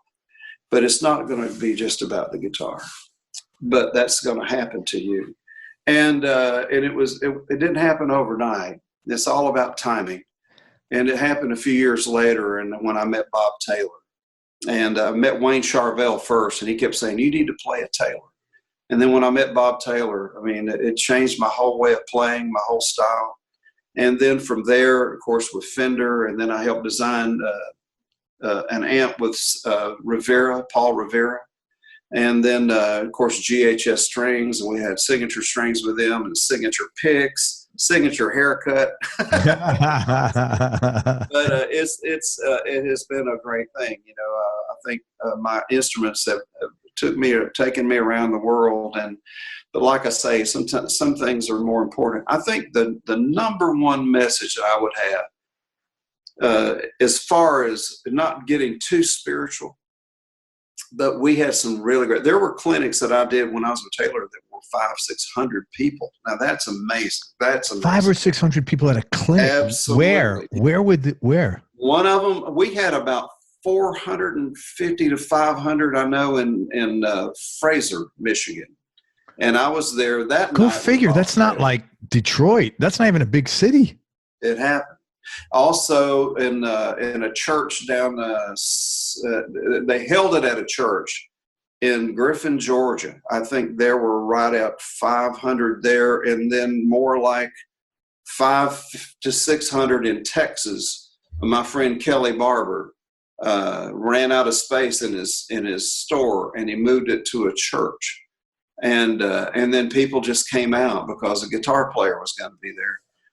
But when I was telling the other guys, and you know, not that I said I'm not, none of us have, you know, were raised doing this or went to school to learn how to be a clinician or how to represent a company or anything like that. But the one thing I've learned is something, and I'll coin a phrase from the guy I talked about a while ago, John Maxwell. He said, "People don't care how much you know until they know how much you care." Yeah. I've heard that, and I said, you know, I encourage people. I said, and you know, I just bought my grandniece. We just bought her a guitar, a really nice little good hand, and bought my grandson. We just gave him another guitar at Christmas. Got him some amps. I got hooked up with Orange, and I bought these amps for my grandkids, and I like their acoustic amp so much they want me to do a video for them now. So. Things like that, and I get them. You know, I'm hooked up with Zoom, pardon the pun, but I got them all kind of Zoom pedals, and I always get them more stuff usually than I carry around myself. You know, and I invest in them. My son has a closet full of guitars here, great guitars. Years ago, when he was just a kid, he probably had 12 to 15 guitars, and somebody said, "Well, you're going to spoil him." And I said it kind of nasty. I said, "Well, you know what? I've never had to bail him out of jail yet." Yeah, maybe right. That's not the only reason, but I said, you know, he's a good kid, and he knows where they come from, and he knows he's blessed, and he knows that he's loved. And I said, I remember the first time when my mom and dad bought a guitar for me, you know, they put value in my instrument when they went out on the limb and bought a Gibson guitar for me. Sure. You know, because I took a couple of years piano for nothing, and then years later, they thought he's going to be a guitar player. And when I knew and I saw for the first time that value was placed in my gift, it made me want to play just that much more. And so I encourage people, invest in yourselves, invest in your kids and your grandkids, and for heaven's sake, let's keep music alive. It's a wonderful thing. Do you know Paul Jackson Jr.? Absolutely. One of the most talented guitar players I've ever met. I had and Paul, a nice guy. Real nice guy. I had him on the show about a month ago. His interview recently dropped. And one of the things he said is the same thing. He goes, look, I'm so grateful that my parents invested good money in me, in my talent. And you got to do that for your kids, because if you see them and they have an interest, it will spur them on. Almost verbatim what you said. So, and I agree with that. I think, we, like all our kids had various interests, whether it was sports or whatever, and we always got behind them and bought them the equipment, bought them the shoes, and, it was great. Absolutely. I think the difference in he and I, he actually knows what he's doing. I wouldn't say you don't. He can explain exactly what he's doing. I could show you, but I can't always explain it. Smart man. Hey, what are the top 3 experiences you've had musically? Tough man. I think probably playing on stage with an orchestra was a great thing with Tom Keene. And I was at this huge church called Harvest in California, and Greg Laurie is the pastor, and he did one of the nicest things anyone's ever done. He said, "Oh, we're gonna film this. We're gonna tape this for you, and then we're gonna give it to you, and so you can put it on your table." And so I did. So I had a video for years live with an orchestra, and so that was really cool. And then playing on stage with Chet Atkins and Duane Eddy. And then also the Opry guitar trio was there, which was Jimmy Capps, Spider Wilson, and Leon Rhodes. Mm-hmm. Jimmy Capps is still one of my best friends and favorite people in guitar. And I remember sitting in this room when Eric Johnson recorded Red Clay, and he sent me the demo, and I said, "Can you record this?" And Dave Pomeroy played bass. Dave's the president of the Musicians Union now in Nashville, so he's got a great desk job, but he's still a wonderful musician. And I wrote the song Red Clay for an area outside of town here where the Trail of Tears began. And when I heard that, I just wept. I thought, that's really, really cool. But I have a number of those things. And I think probably, maybe even in some way, one of the biggest things that ever happened musically by myself, I was at the James Burton Festival, and Eric was there, and Steve Wariner was there, and Brad Paisley. A lot of guitar players were there that night, and I think John Goodman, the actor, was the MC of the show. It was an amazing night, and I prayed that God would just fill the house, and I played How Great Thou Art. And it was the last thing I played at the Cavern Club, too, when I played there. And, I mean, there was an electricity. Eric ran over to me and said, "How did you just do that?" I said, "Do what?" He said, "You just connected with every soul in the building." I said, "No, I didn't." I said, "I played to one. That's it." I said, "I played this way." And he did that, and it's amazing. It was an amazing experience. No, but you're somehow wired like certain people can feel a vibe and take and when you think, and if you're open to that, my experience anyway, and you're a lot smarter than me on this, I think, when you could feel a vibe, then you're open to saying, okay, let me take action. Let me trust this vibe I'm feeling. Let me take action based on that. I think that's like an important thing when you're dealing with people, and that's probably why you just can't take the credit. Well, yeah, I mean that's that's, to me, that's not important. You do things because they're right to do, not because there's like a credit involved. But when you are open, I think, to feel what others, and that can happen in just about anything too. I mean, it can happen. You don't have to be playing a Christian song necessarily for that to happen. No, not at all. You know, I know what I can do on a guitar, and I know when it is truly blessed. And there's something that happens that goes beyond. And if you recognize that as a blessing from God, that he was just going to touch you and give you a special anointing, we call it, and just give him the credit. I think that's a good thing to do. But I think musicians have a spirituality about them. You know, there's a scripture in the Bible in Romans said that our gifts and callings are without repentance. And in the Amplified Bible, the guitar player's Bible, it says our gifts and callings are irrevocable. He never changes his mind about those to whom he sends his grace or to those whom he sends his call. He never changes his mind. It's just up to us whether or not we want to give him the credit for it and live for him and acknowledge it, you know. But he gives them to us, to the Christian or to the non-Christian, you know. I'm so glad I discovered. I mean, I grew up in Jacksonville, Florida. Across town was Ronnie Van Zant and those guys, and I did get to know Ronnie. How about the Allman Brothers? Did you ever bump into those guys? Because they were from Jacksonville. You know, no. I mean, Greg, he always played a Doyle Dykes model the last several years of his life. He played a Doyle Dykes Taylor. He said he loved that guitar, which was a real honor for me. Oh, yeah. But, yeah, you know, my brother-in-law, God rest his soul, you know, my wife's brother, Greg really, really loved him and went to his house one day on the beach. And my uncle or my brother-in-law was sort of a kind of a beach bum back then, you know, and he had a little MG convertible and he had a chimpanzee that he'd just go around his neck if he was like a legitimate, a real chimpanzee? A real chimp. Wow. He was a colorful character. And Greg ran by his house one day, knocked on the door, and I think he and Sherry had just split up. And he was starting his band back and asked if Dean would join his band. He says, I'm not leaving this. And this little lady collected chimps, and she lived right on the ocean, and he lived there with her for, I don't know, maybe even for nothing, I don't know. But he had a good life there for a while. But anyway, things happen in life sometimes, and it goes along with the music business. I guess the pressures in life, and people get hung up on things and substance abuse, and that's what took him out. Yeah, eventually. And you know, I'm thankful that I still know Jeff Carlisi, 38 Special.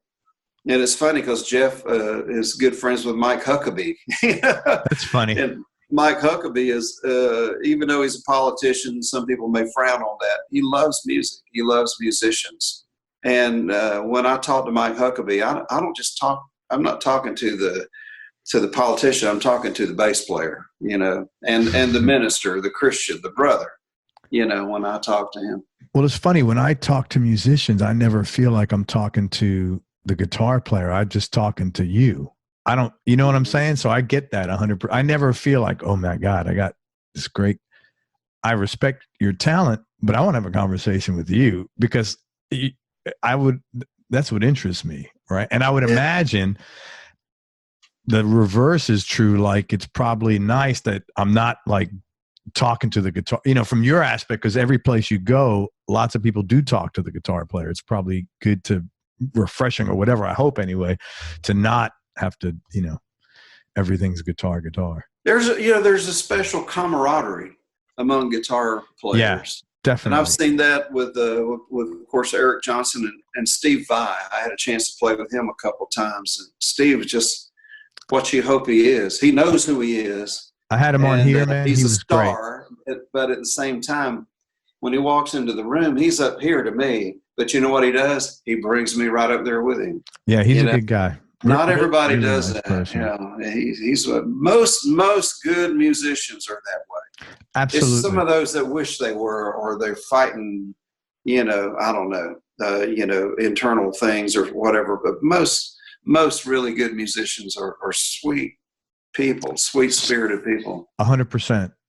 By far. I had Vi in here and Satriani. They were both the same way, man. Very lovely guys, man. Yeah.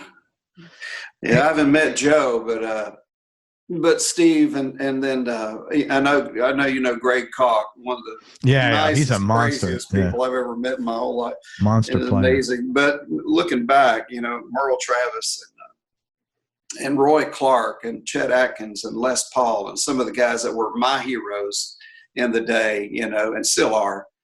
Glen Campbell is another one. You know, he's such a nice guy. I was on TNN with him one time with Grandpa John's, and we were doing Grand Ole Opry. You know, a lot of people think, well, who is Doyle Dykes? How do you say you're doing all that? Yeah, I don't even know you. Well, I probably don't know you either. Right on, but man. at the same time, yeah, it's amazing how the guitar takes us to places. You know, maybe we're not famous, but it takes us places and opens doors. And that's in the book of Proverbs. A man's gift makes room for him. It's not always his reputation or his popularity.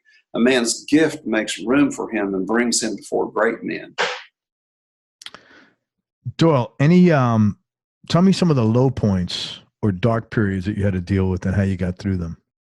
I think the lowest was probably in my operation, my tumor, you know, and at the same time, it became my strength. I drew strength out of that. I even had a pastor friend of mine who said, I'm just glad you didn't get bitter at God.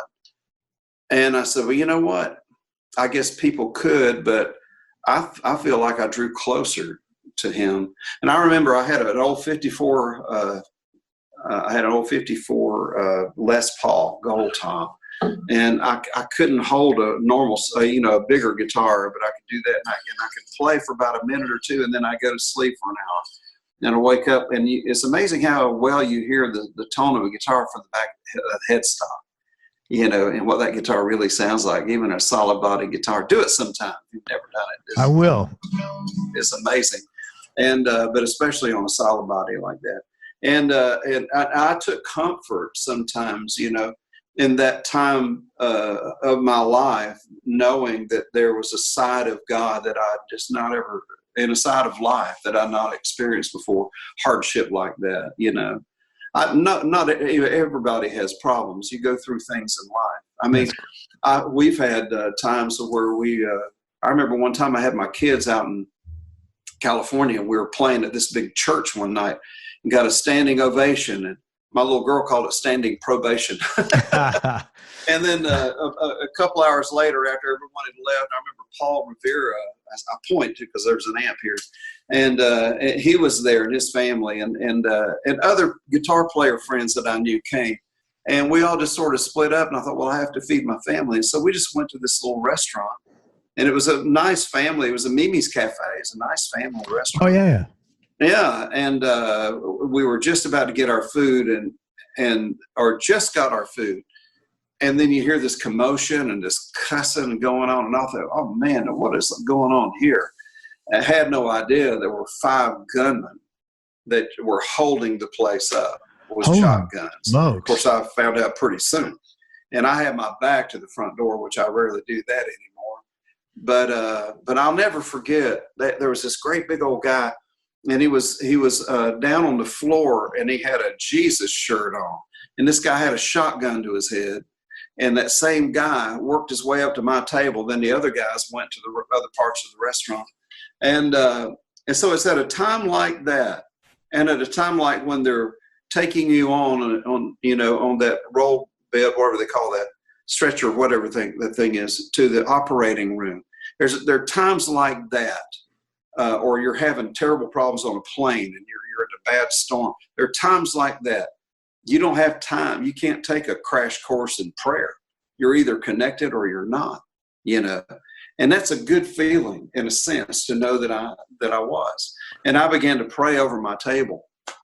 And I see this guy coming up with me, and I see this big man that was kind of pushed over next to our booth that had the Jesus shirt on. And then this guy looks at me. Of course, he's talking really terrible to me, but we gave him the money that we had, all that sort of thing. But I prayed for peace over our table. And when they left, the rest of everybody else was freaking out. And I told my daughters, I said, don't do that. Don't go there. I said, God protected us, and we're all good. We're all fine. Well, let's just thank God. So we just said a quick prayer there. And my son, he was just young. He said, yeah, it's just like the devil come in and mess up our meal like that. And I said, well, a little more to it than that. And of course, since then, he's learned a lot about things like that. It could have gone really, really bad. It could have gone really bad.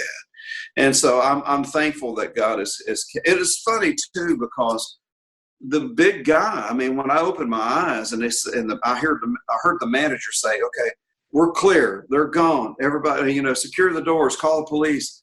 And I look around, and this guy's gone. The big man with the Jesus shirt on. And I said, well, whatever happened to him? See, and the manager said, I saw him.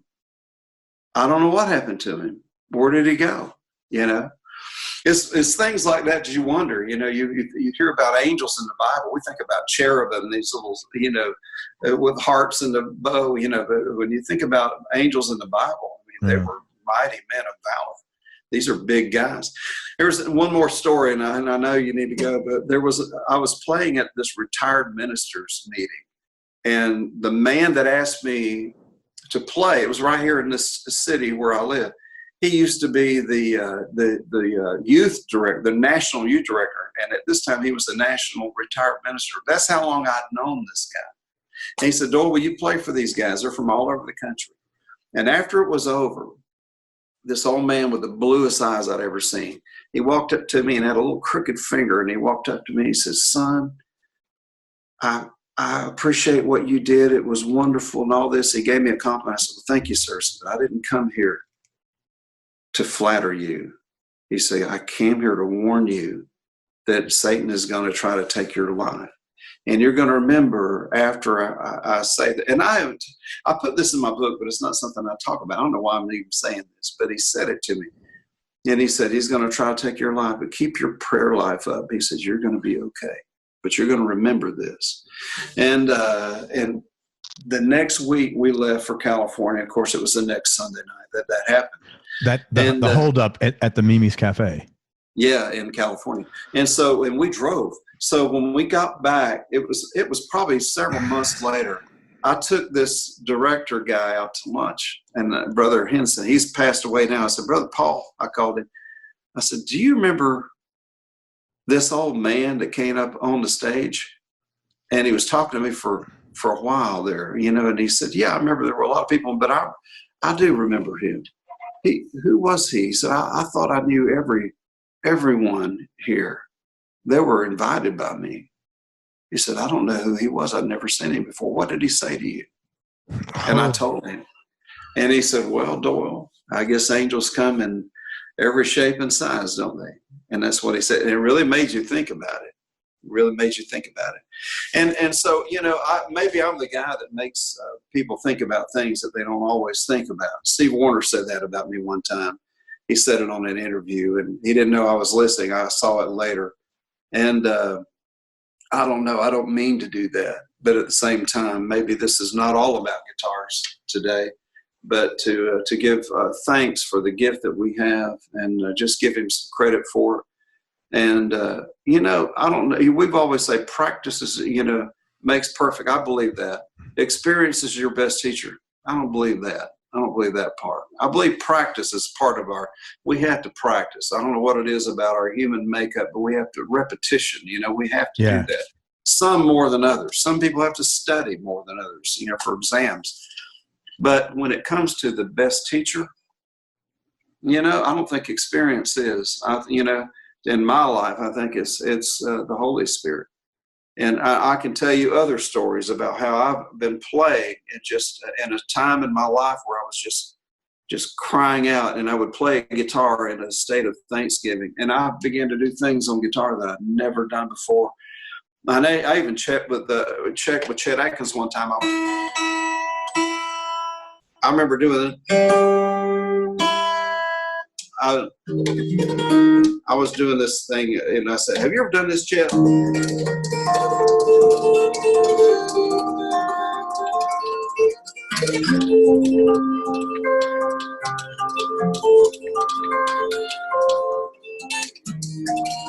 you have your bass, your arpeggio harmonic, arpeggio harmonic. And what is that, a 2-finger tremolo? Yeah, And but I said, yeah. I said, have you ever done that?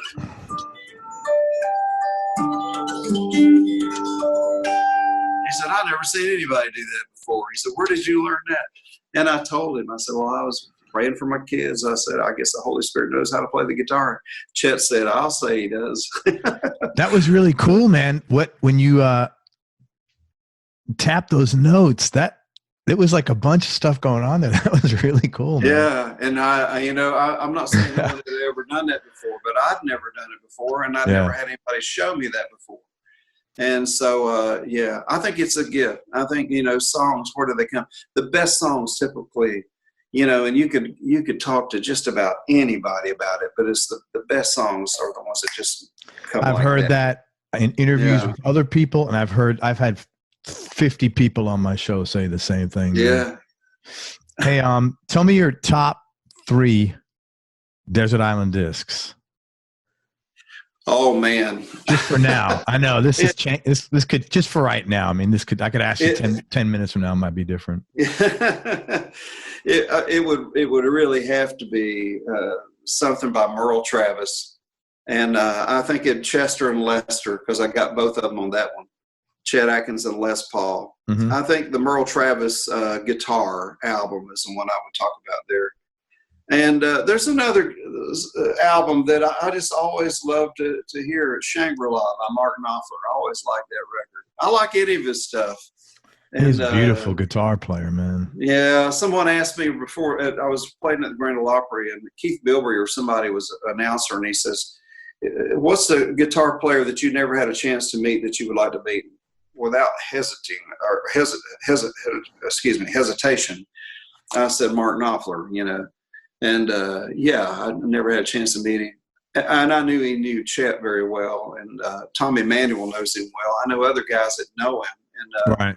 A friend of mine used to Denny Purcell used to do all of his mastering work there, and but I've been so thankful. Duane Eddy is one of my just fierce friends, and I have such respect for him too, because he got things out of a guitar and a sound that no one ever did before, and to him it's just simple stuff, but it was a voice that no one ever had before until you came man. on. And so guitar is a great thing. You don't have to necessarily be virtuosic. I never studied the guitar. Like I say, I don't really know what I'm doing, and I know other people do, and there's a regiment that people say, what practice regiment do you have? And I said, I never had one. I just play. That's the thing. I think Merle Travis, maybe he invented the term playing the guitar, because they said he loved to play more than anybody. Yeah, man. Tough question, Doyle. Tell me what you like most about yourself. I think if you, it's something that Eric Johnson said to me. He said, Doyle, with all the things you've done in music, he said, I think your greatest blessing is your family. And I said, man, coming from a rock star, that's one of the greatest compliments, probably the greatest compliment I ever had. And someone else said it, you're a family man. And that's the thing, family man. You seem to have done a really good job balance. As much as you're on the road, it seems like when you're home, you're present. I have a really good wife. I pray for my son all the time. I said, son, I'm praying 3 things that the Lord gives you a wife. 3 things. I said, I pray that she's beautiful and she's rich and stupid. And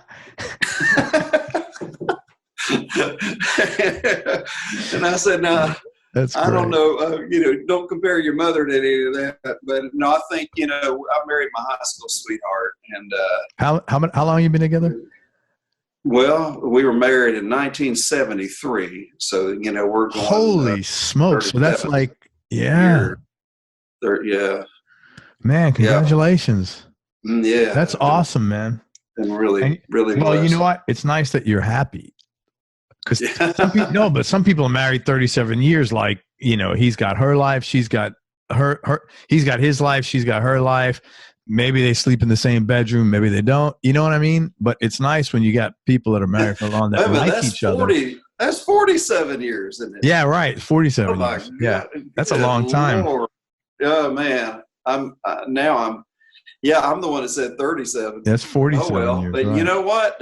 All I can say is God, that means grandkids are great. Doyle, you got married when I was 9. Thanks for telling me, Craig. Yeah, that really makes me feel great.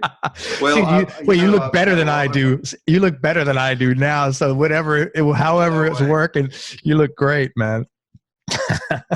I've had some great things happen in life, and I think the greatest is my family, my kids, and watching them being born, and of course now my grandkids are just great, and we just love them. And my wife too. Our little granddaughter about a year or so ago, and she was only about 3 when she did this, but she's my wife said, "Do you love your Mimi?" Of course, I'm Poppy, she's Mimi, and she went up to her and she put her little hands on my wife's face. She said, "Mimi, I love you so much. It makes me want to cry happy tears." Oh wow, that's cute. There's not a guitar in the world that could even. That's great. Compare with something like that. That's a great memory, man. That's a great thing. So. Yeah, I think family man would be a great compliment for me. So, happiest moment or happiest time in your life? Well, man, the happiest time. You mean like in career-wise or whatever? Just go with whatever your gut is, man. You've been answering everything right, so whatever comes to your heart, you know. I mean, there are touchstones in my life. I mean, that time I had that experience in God when I was a kid. I'll never forget that. And then there were other things in life too, of course, that were very important to me. Of course, when I got married, and then when our first kids were born, or when all of our kids were born, I should say, and then grandkids. All those are very, very important. But I think probably musically is playing at the Grand Ole Opry. Yeah. I think that's probably the happiest time, and I love also being in front of musicians. And I've told Mario this too, because we're not sure about how, as far as clinics and things like that. I'll probably still do guitar clinics here and there, but I said, it's not, to me, it's being in the presence and in the company of other players that I feel the most comfortable being around. I'll always play in church, and I love that, and I'll always love that. But I think a big part of what I do is to encourage musicians, encourage people to play, and that you don't need substance in order to be creative, and just let it flow. Glen Campbell said something one time, and I'll tell you who brought it to my attention, and I've mentioned him several times today, but Eric Johnson. We were talking after Glen died, and someone asked him how, because of the success of his TV show, he said, "How is it so successful? Did you run through every part of the show? I mean, rehearse it, then do everything?" He said, "Oh no, we didn't have time for that. We knew the music. We'd get together and run over some songs and things, but most of the time we just get in there and do the whole thing straight through." Mm. He said, "Well, how did you do that?" He said, "I learned to just get out of the way." And I said, "Oh my God. That's probably one of the best things I've ever heard." And that's been my motto this year. And I'm not saying I've done it. I'm not claiming, I'm aiming for that, to just get out of the way and let it happen. And things you already pray about, or things you already, want to see or want to do. But the main thing is just stay out of the way of it, You know what, man? That has been the biggest, since I started recognizing a higher power in my life, and around the same time being more present. That has been the best gift for me, is getting out of the way and just saying, "Hey man," and not attaching to the results. Like a buddy of mine said, "Craig, don't be part of the results committee." And I said, "Dude, that's great." Because if you're not attached to the results, then you get out of the way. I've found when I'm attached to the results, then I'm like more willful and less free in my actions. I mean, you have to be deliberate. You know, you're playing a song, whatever you're doing career-wise, you have to have thought. But when it's natural and organic instead of, you know, forced and willful, the results tend to be, my experience, the results tend to be the same, a little more free and a little more, you know, a little more enjoyable. So I like what you just said, man. I learned to just get out of the way. Yeah, I mean, we learn from the things that the low points, you know, but you don't major on things like that, you know. I heard some old preacher one time say, don't major on minor things, because those things come to everybody. And so we really have to look at those things that we've been successful at and done. And, you know, I write a list every year. There's a scripture in the Bible in Habakkuk, the Old Testament says, write the vision, make it plain on the tables or tablets, that he may run who reads it. For the vision is yet for an appointed time. And though it tarries, wait for it, for at the end it shall speak. Though it tarries, wait for it, it will not be late. And there was a guy one time that I was at his church, and he said, can I show you something? He took me outside and showed me this beautiful, he called it a chapel. It looked more like this modern structure, almost like a corn silo with glass on one side. Or it was just beautiful, though, the way they did it. It had a big 9-foot grand on the stage and had the latest technology and lighting and sound. And he said, man, this thing cost us almost $3 million to build this. And I wanted it 20-something years ago. And I asked God one day, well, how come you didn't give it to me 20-something years ago? It would have cost us a lot less. And he said this, he said, because God spoke to me. And he never said anything like that to me before. You know, God said this or God said that. He said, but God spoke to me. And he said, my greatest asset for answering your prayers is timing. And I said, whoa. What'd you just say to me? And he said, Doyle, he owns it all. You think he needed our money for this? He said, God said this to me. He said, my greatest asset for answering your prayers is timing. And I said, man, I get that. And the next chapter, or the next verse down in that chapter, write the vision, make it plain. And I write a Habakkuk 2, I call it. I write a list every year. And I put those things that are more spiritual. Seek first the kingdom of God and his righteousness. All these things will be added unto you. And so way down at the bottom, can I give you an example too? My mother asked me one time, she said, well, what's going to happen to Uncle Doyle's guitar? I was named after this guy. His name was, I put his picture here. I didn't know if we'd have time to go over it or not, but his name, here it is. Everybody called him Smitty Smith, but we called him Uncle Doyle. Can you see that? Yeah, sure can. Yeah. What a great outfit. Yeah, isn't that cool? And that's why I've always liked Western stuff, you know. And I have another one with him with an old Martin guitar, but he passed away. Last time I saw him in person, he let me borrow his guitar. They wouldn't allow any electric guitars at the Smithsonian, and they were honoring Grandpa Jones. And so he let me borrow this old Martin, and he took it, and he said, well, Doyle, you know, Roy Clark always loved that. He borrowed it when he first hit it big, when he played Madison Square Garden. And so when I was a pastor after Annie Outlaw, that was the lady who said, you're not going to be here long. And by the way, would you even trust a word from anybody named Outlaw? Especially Annie and Al Outlaw. And it was not long after that, I shared that with my wife, and God had really already been dealing with my heart about it, about leaving and playing my guitar again. And so I didn't have the promise of anything. I didn't know who to call to get dates. I had done that for years. And so God spoke to me, give the biggest thing you have away. And I'm going, oh man, because I knew what it was. And it was this old guitar that I had. And so Roy Clark was coming to town, and I brought this old case, and he said this in a Vintage Guitar magazine with Willie Mosley back in the 90s.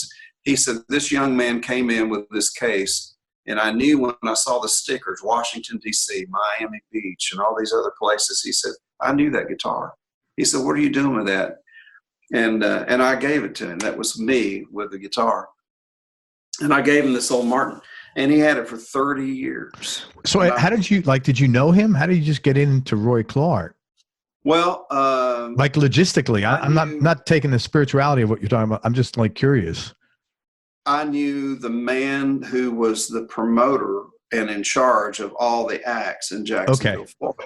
Okay. And when I was with Grandpa Jones, he actually offered me a job. He was the manager at Wheeling, West Virginia. You remember the Wheeling Jamboree? I do. He offered me a job, and when I was a kid, I played on a record he had made, and Buddy Killing of Tree Publishing was the producer, and it was at a Norm Vincent studio. And I was just a kid. My dad played on it. I played on it. My brother and my dad played bass. My brother played keyboards. So I met this guy named Glenn Reeves. He used to have a country show there in town.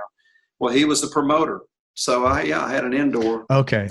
Yeah, I was just curious because, yeah. Well, he had that guitar he said, why are you doing this? I said, well, I pastor this little church, and we've given guitars and instruments away to some of the poorest people in the world. I said, I've been on the streets of Brazil and hand instruments to people that had nothing. And I said, maybe God wants somebody like you to know that he loves them. Maybe, I don't know. But I said, but he does. He cares for you, Lord. And big old tears flowed down his face. I'll never forget that. I have a photo of, I don't have time to do all that. But my mother said last year, what are they going to do with that guitar now that Roy's dead and passed away? I said, I don't know. She said, you think they'll put it in some old museum somewhere? I said, probably. She said, well, why don't we just pray about that? Now, here's my 92-year-old mama saying, you might just get that guitar back. I said, Mom, there's nothing in the Bible now that says you reap where you sow.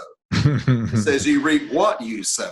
But you rarely ever get it back from where you gave it. You know what I mean? Yeah. And I can't ask for that back. She said, well, God can do anything. And so anyway, I had stayed in touch with Richard Kennedy, was his manager for many years. And Richard knew that I gave that guitar to him. To make a long story short, when Barbara, Roy's wife, went through these instruments, they had Richard, their attorney, and I don't know who it was, but they had an appraiser, a vintage guitar appraiser, come in. And when they got to this old Martin, they're going, whoa, you realize what you have here? And she says, well, I don't know, but all I know is that was Roy's favorite. She said he wasn't sentimental about many things in life, but he was about that guitar. Wow. And when he would come into town, he would always go for that guitar. And so his manager, Richard, said, well, I know about that, something about it. That was a gift from Doyle Dykes. It belonged to his uncle Smitty. She said, Smitty Smith from Washington, D.C.? He said, yeah. She said, well, that goes back to Doyle and his family. And so I have it here. And that is so cool, man. Vintage Guitar Magazine's actually don't do it, but this is the guitar. But I mean, listen.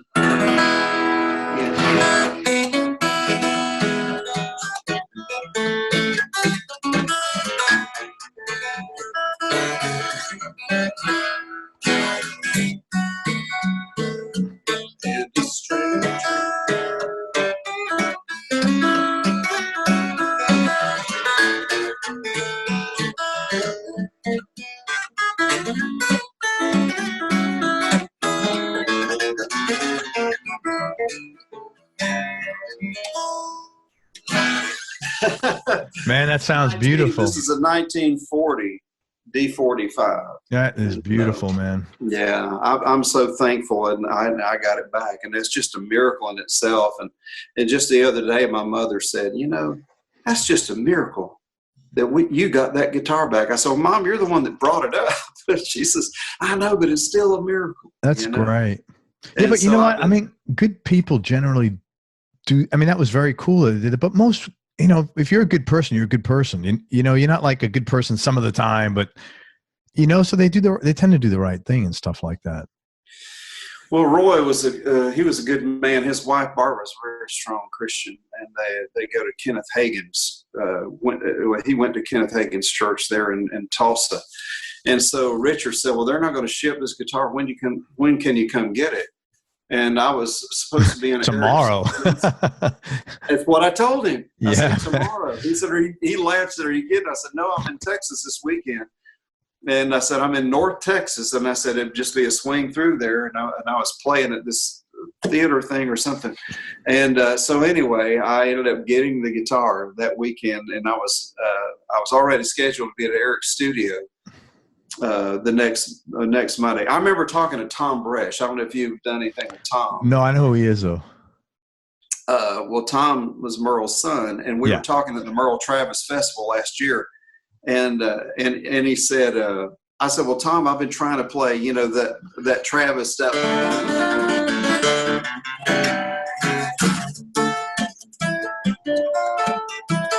And I just can't get that thump yet. He said, well, Doyle, that was a pre-war mark. You can't get that out of anything else. And now there you go, man. You sounded pretty good to me, man. Do you have any hobbies outside of music? Not that you got a lot of time. Not really, because I'm gone so much of the time. I'll go plinking once in a while with my son. Plinking? Shooting, target shooting. Okay, cool. Yeah, and he's actually into law enforcement somewhat, and he has a degree in criminology and went into probation parole. But anyway, we'll go out once in a while, but I don't do that much because of just really you gotta be careful. Well, especially when you got the one that's not up to. Yeah, man, I totally get that. You got to be protective of your ears, your hands. Yeah, I really do. But having said that, I think my family and my grandkids, we spend as much time as we can with them, and I've always been that way. Though I never got into golf and fishing and things like that. I just don't have time because I'm on the road so much. I have to give my family that respect. I've been away and I come in. I gotta have that's their time. It's our time together. Yeah, it's like you sound like I said, very like you've always done a good job of being present when you're there. It's just I get that vibe. Yeah, I think it's a quality too. It's not always quantity, but it's quality. Oh, of course. I mean, you got people that are sitting around their phone all day. My wife gets on to me about that too sometimes, but. In all due respect, I mean, you have to work. We have things happen sometimes, but you have learned too. Sometimes you really do just have to kind of turn it off and go. And I'm trying more and more to do that. You ever go out to dinner with your wife or your family, and you look across, and like there's a family of 4, or even a husband and a wife, or a couple, whatever, and they're on their phones. Like we don't go out that much because we're kind of like empty nesters now. But when we go out, we just say, "Hey, man. Let's leave the phones. I don't want this on the table. We could hold hands and talk, and we're out together, not to have our phones going on, Yeah. It's just, and everybody says I'm guilty of doing the same thing sometimes, but I try not to. More and more, I try to leave it, unless we're expecting a call from the kid, right. them, something like that. And there's always that going on. Absolutely. You get the group text from everybody, and that's all. And that's fun. But I'm talking about randomly checking your emails or Facebook. There's no time for that, man. You don't know how life is short. When it's over, you're not going to think, man, I wish I spent more time on Facebook. I can promise you that, right? You got that right. 2 more questions, man. And you know what? You've been so prepared having all these things here, man. That was very kind of you. All your guitars, your photos. So I really appreciate you putting all that effort into it. Thank you so much. It's really, in addition to being so open. I appreciate the opportunity. I've heard just nothing but good things about you, and I'm so happy to be here and be on your show. I appreciate it because man, Likewise. I'm around some good company. You've had some terrific guitar players, and thank you again, Mario, for that too. really appreciate that. But I love guitars. That's why I say I'm guitar poor. I have a guitar poor series, so I started doing some videos, and I'll talk to you about that too. In private. But I'm hoping to do more, to encourage people to play, and then show some of my guitars and things like this. Tell the story behind it, and then play a song, and then maybe do a lesson or something like that. That's awesome. I think you should do that. It's fun. Guitars are fun. There's nothing wrong with having fun in life, and there's nothing wrong for asking for things. Well, like I prayed about, I asked for this guitar back. That's how I got it. Right on. And even in scripture, and I'll give you one more. I'm like your grandma. I got a scripture for everything. Man, That's okay. You're honest. I don't care what you got to say. You're genuine. And like I said, that's the gift. Well, Jesus said in John 16, he says, up until this time, you've asked nothing in my name. But I tell you, whatever you ask. He said, I tell you, ask. Whatever you ask the Father in my name, you shall receive, that your joy may be full.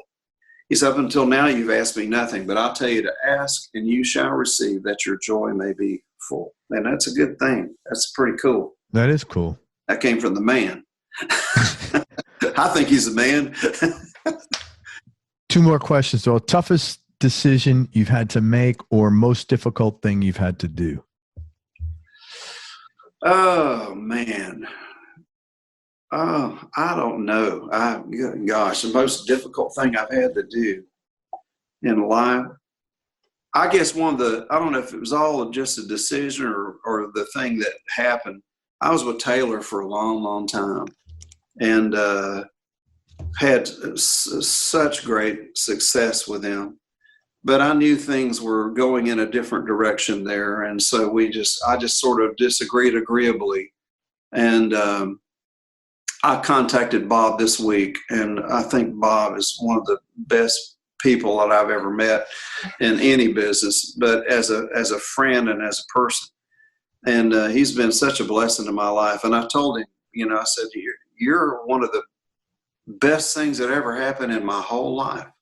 I said, how could I be nothing but friends and grateful? And you're like family, if you're going in a different place and different direction, which he has. And, but that was a difficult time. And then when I was with Larry Thomas asked me to work with Fender. So I worked with Gill for a while. And that was a great experience too. But when I found out they shut the factory down in New Hartford, that was a low point. I thought, oh my Lord. And it was just business. It wasn't anything that happened. It was just a business situation. But people are tribal. I mean, that's what my son called it. He said, I'm of the Gibson tribe, or I'm of the Fender tribe, or the Yamaha or Martin or a Taylor tribe. And you get out of that, and I had one guy that was really, he was irate. I thought he was going to shoot me or something or beat me up. Because you stopped playing Taylors? I bought Taylors because of you. And boy, he's just irate at me. And I told him, I said, well, it wasn't because of me that this happened, and sometimes things just happen in life that you don't expect. And it goes the wrong way, a different way than you want. But what's I don't it? know that it went business. the wrong way. Yes, business. And sometimes things, God gets you out of one thing to put you in another thing. Yeah. And reach at a whole different, now with Godin, it's a whole different crowd. And I've also been an advocate too, to help Ovation continue to be made in America. Now Chris Lombardi owns it. It's funny because here's a guy that owns a drum company that wanted Command because of Gretsch guitar or Gretsch drums. And then when he got that distribution, he found, oh yeah, and by the way, you have a guitar company, Ovation. And he thought, well, what do I get with that? And he said, well, you get 2 train car loads of machines. And so Darren Wallace and those guys that used to make my Gill guitars, they all got together after work and on Saturdays and put all those machines in the factory annex building. Nice. And so when he went there to see where are the train cars? He said, and he opens the door and said, here they are. And there was a whole factory set up for him. That's and cool. So it's a beautiful thing. So yeah. I've been trying to encourage those guys too. And of course, for Robert Godin, they sell so many guitars, they can't hardly keep up with production on what they do sell. They're bigger outside of the United States than they are really here. They're worldwide. And so they're very popular. They build a great guitar too. Yeah, and there are a lot of good companies. And I have a friend of mine that's working with this company called Ketma. And they're in China. And boy, if you go to their site, it's amazing what they do. It's amazing what people, and the ingenuity now, that the technology that we have today. It's not like when you and I were kids. Yeah. I went from my little silver tone guitar with strings that high to a J45 Gibson, which was still a remarkable guitar. But you didn't have anything in between until Yamaha came along. And I remember when they came along, and now there are other great companies out there. And you can buy a nice guitar. You don't have to spend a fortune for it. thank God for these guitars like this. I mean, that's a beautiful guitar, man. Yeah, always be what it is. I mean, you can't. Oh my Lord, you can't top that. But or an Olsen, it's one of the most beautiful sounds in the world. But I was in the studio not long ago, and I just picked up an old Glen Campbell Ovation, and it had that gritty kind of different sound that I needed for this particular song. And so it's not all about just what brand it is or how much it costs or anything. If it's right for you. Totally. I've seen Tommy Emmanuel play an old Kalamazoo. He said, "Oh man, it's one of my favorite guitars," and he's playing all this. He said, "Listen to the sound of this," And then Eric Johnson playing for his mother, a song he wrote, and an old, I think it was made by Airline or some old guitar, or K, I think it was, had an amazing sound. And the song he wrote for his mother, I think she was 102 or 104 or so. She was over 100 when she died. Wow. And he wrote that song for his mother, played it on that. That's amazing to live that long. Yeah. So it's not always the brand. It's whatever sounds right for that song. And I still have one of the old Ovation Adamas guitars, and so it's all good. They're all fun. Guitar poor. And this guitar has been great, though. The Godin, we did a different spin on this. So for Mario and the guys, thank you very much. There's not another guitar around like this, too. So I love them all. They're all great. And the thing is, it's whatever makes you feel good about playing. Absolutely, man. Last question, Doyle.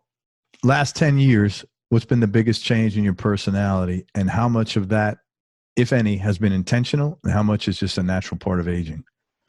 Which you don't age, man.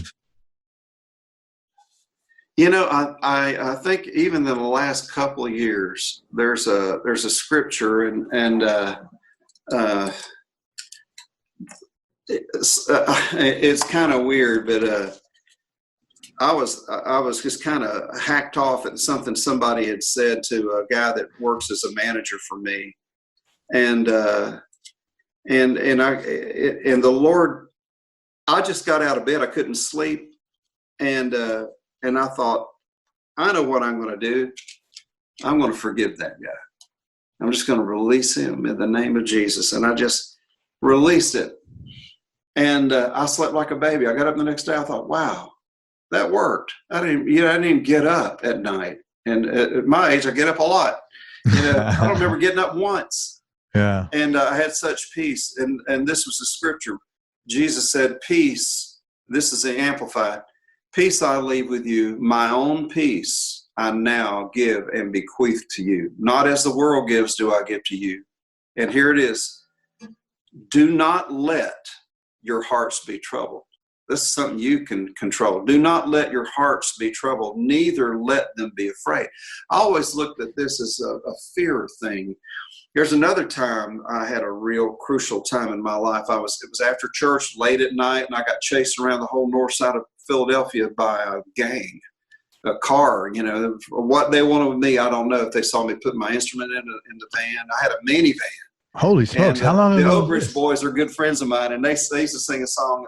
Lord, it's hard to be cool in a minivan. How long ago? To me, I think minivans are pretty cool because you can get a lot of guitars. But anyway, so I always looked at this, and my peace I'll leave with you as a replacement for fear. But it says here two things: do not let your hearts be troubled, neither let it be afraid. Let them be afraid. So two things: troubled and afraid. I heard an old preacher say one time. He said, "Ulcers aren't caused by what you eat; they're caused by what's eating you." Oh man, says, that is awesome. Look at the last part. Stop allowing yourselves to be agitated and disturbed, and do not permit yourselves to be fearful and intimidated and cowardly and unsettled. So don't be intimidated by crowds. Don't be intimidated even by an audience. Don't be intimidated by other people. Grandpa Jones used to say, if you're invited to go somewhere, you're there because you're supposed to be, and nobody else can do that like you can. And, but I remember going around the corner, and one more story, and I promise I'll quit. No, but it was a Chick-fil-A. Chick-fil-A. And I'm pretty well known around here. I mean, a lot of people know me. I can't go to the Cracker Barrel. Hey, brother, you want cornbread or what? You know. And so, yeah, a lot of people know me. I played First Baptist Church here, and I play at the Lee University here, you know. But I was in line, and this kid kept inching up and inching up and inching up. And, you know, you have these two lines, and they all come together into one. And he just pushes this bumper right in front of mine. And I said, son, you really going to do that? And it's, you know, this kid, I don't care how old he was. It was rude. It was just rude. And he said, well, you go ahead then. And I said, okay. And I just kind of drove up and just said, I'm just going, all right then. I'll see how that is. Nasty, stinking little, you know what I mean? Yeah. And all of a sudden, you know, you don't pay at the window anymore. There's a guy in a tent. And he says this. He says, well, I got some chicken minis. I was on my way out of town. I did this for my wife, but she loves these little things called chicken minis in the morning. And I went by there just for her. And he said, I got some chicken minis for Doyle. Doyle, could that be Doyle Dykes? He said, my gosh. He says, I've got Doyle Dykes in my line at the Chick-fil-A.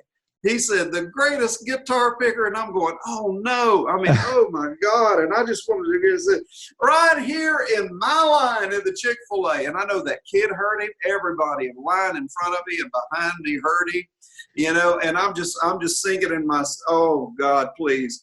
And he comes up and he puts his hand on my windowsill like this. And he said, Doyle Dykes, he said, you are such a blessing to me. He said, when you came to Lee University, he said, I was going through some things. And he said, it was a special day in my life. He said, my life has not been the same since. And he said, I just want to thank you for who you are and what you do. I felt like an idiot, Craig. I'm going, oh no, I'm not what you think I am. Oh God. Left that place with my I should have paid for the kid and everybody else in line after that. And I went around the corner where we live here, told my wife about it. And she said, well, you were already on your way, weren't you? I said, yeah. And I said, can you meet me at the corner or at the curb? I want to give you something. And so she said, well, that was sweet of you to do that. And then I told her what I did. She said, you better watch yourself. People know who you are around here, you know. And then a little later on, I called my mother, you know, my little Christian mama down in Florida, Martha Dykes. And I said, Mom, and she says, Doyle, well, that boy shouldn't have done that to you. And, you know, and I liked her response. So that's the difference between your wife and your mom. Your wife's going to tell you the truth. Your mom's going to tell you the truth you want to hear. He shouldn't have done that to you, but she said, but maybe, just maybe God's trying to tell you something, you know. And I've learned that ever since, even on the road and when I'm driving, everything, I mean, with all the road rage and stuff that's going on these days, get over it. Let it go, man. Yeah, just man. Let it go. And that's one of the things that I've learned. And, you know, and like I said before too, get out of the way. And that's for your benefit, man. Letting stuff go. That's not for their benefit. That's for your benefit. Yeah. You know, do not allow yourself. I'm going to read this one more time. Stop allowing yourselves to be agitated and disturbed. And do not permit yourselves to be fearful and intimidated and cowardly and unsettled. You got to know who you are. But at the same time, don't let these little menial things bother you. And so I think that was a turning point in my life. I mean, I've always thought, well, I was trying to be a pretty nice guy, at least, you know, and treat people decently.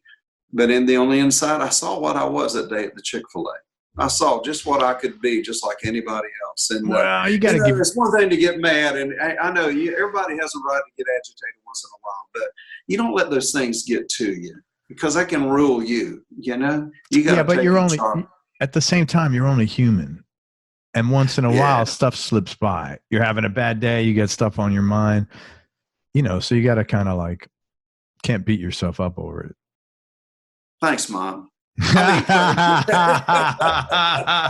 give you a hug when we finish.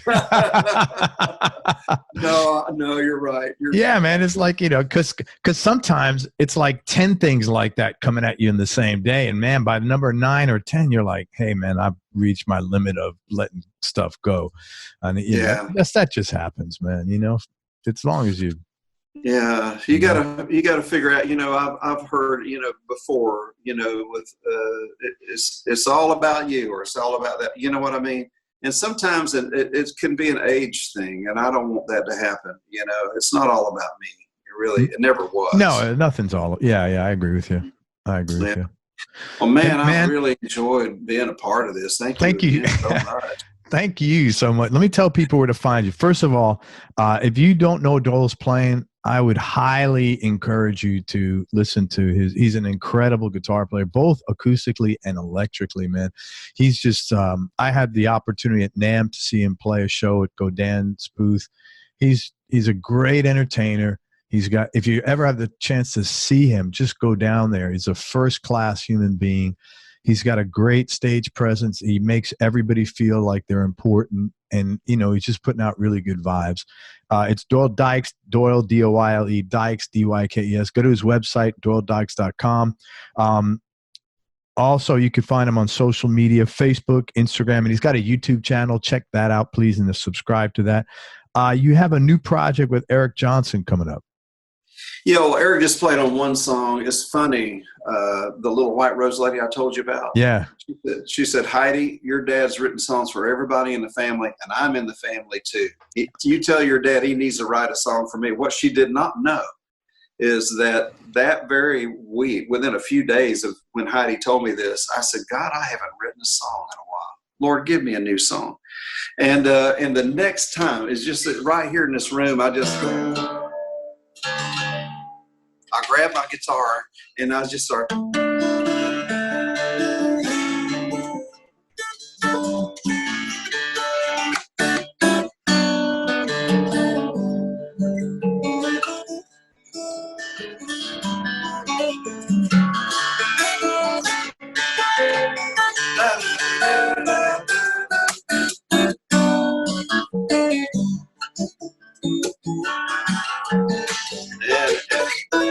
And I played it for Eric, and he said, man, I like that. So why don't you play on there with me? Oh, I'd love to do that. So he recorded on there with me, and I called when she came back around. And that's cool. It went full circle, a song for Sue. That's nice, man. The song came just like that too, Craig. It's just amazing. Yeah, well, that whole story, she's had a huge part of your life at this point, man. Yeah. That's pretty cool. I think that's a big thing too. Her coming back and seeing things come full circle again has been and this guitar, it's been a real blessing. It's been a real blessing to me. As some things here, and the last couple of years, it's been big. Well, the same thing with Barry Lackey. Barry Lackey, he's playing his guitar again and doing really well, and so I'm thankful for him. That's awesome. I got to make sure nobody from my past comes around because there's nothing good there. But my present is awesome. Hey, listen, what is there anything else that you'd like me to tell people to check out of yours? Well, yeah, I mean, if they go to our site, I just started on this Guitar Pour series thing where I'm sharing some of my songs, and I was when I was in Shanghai a long time ago. I wrote this song.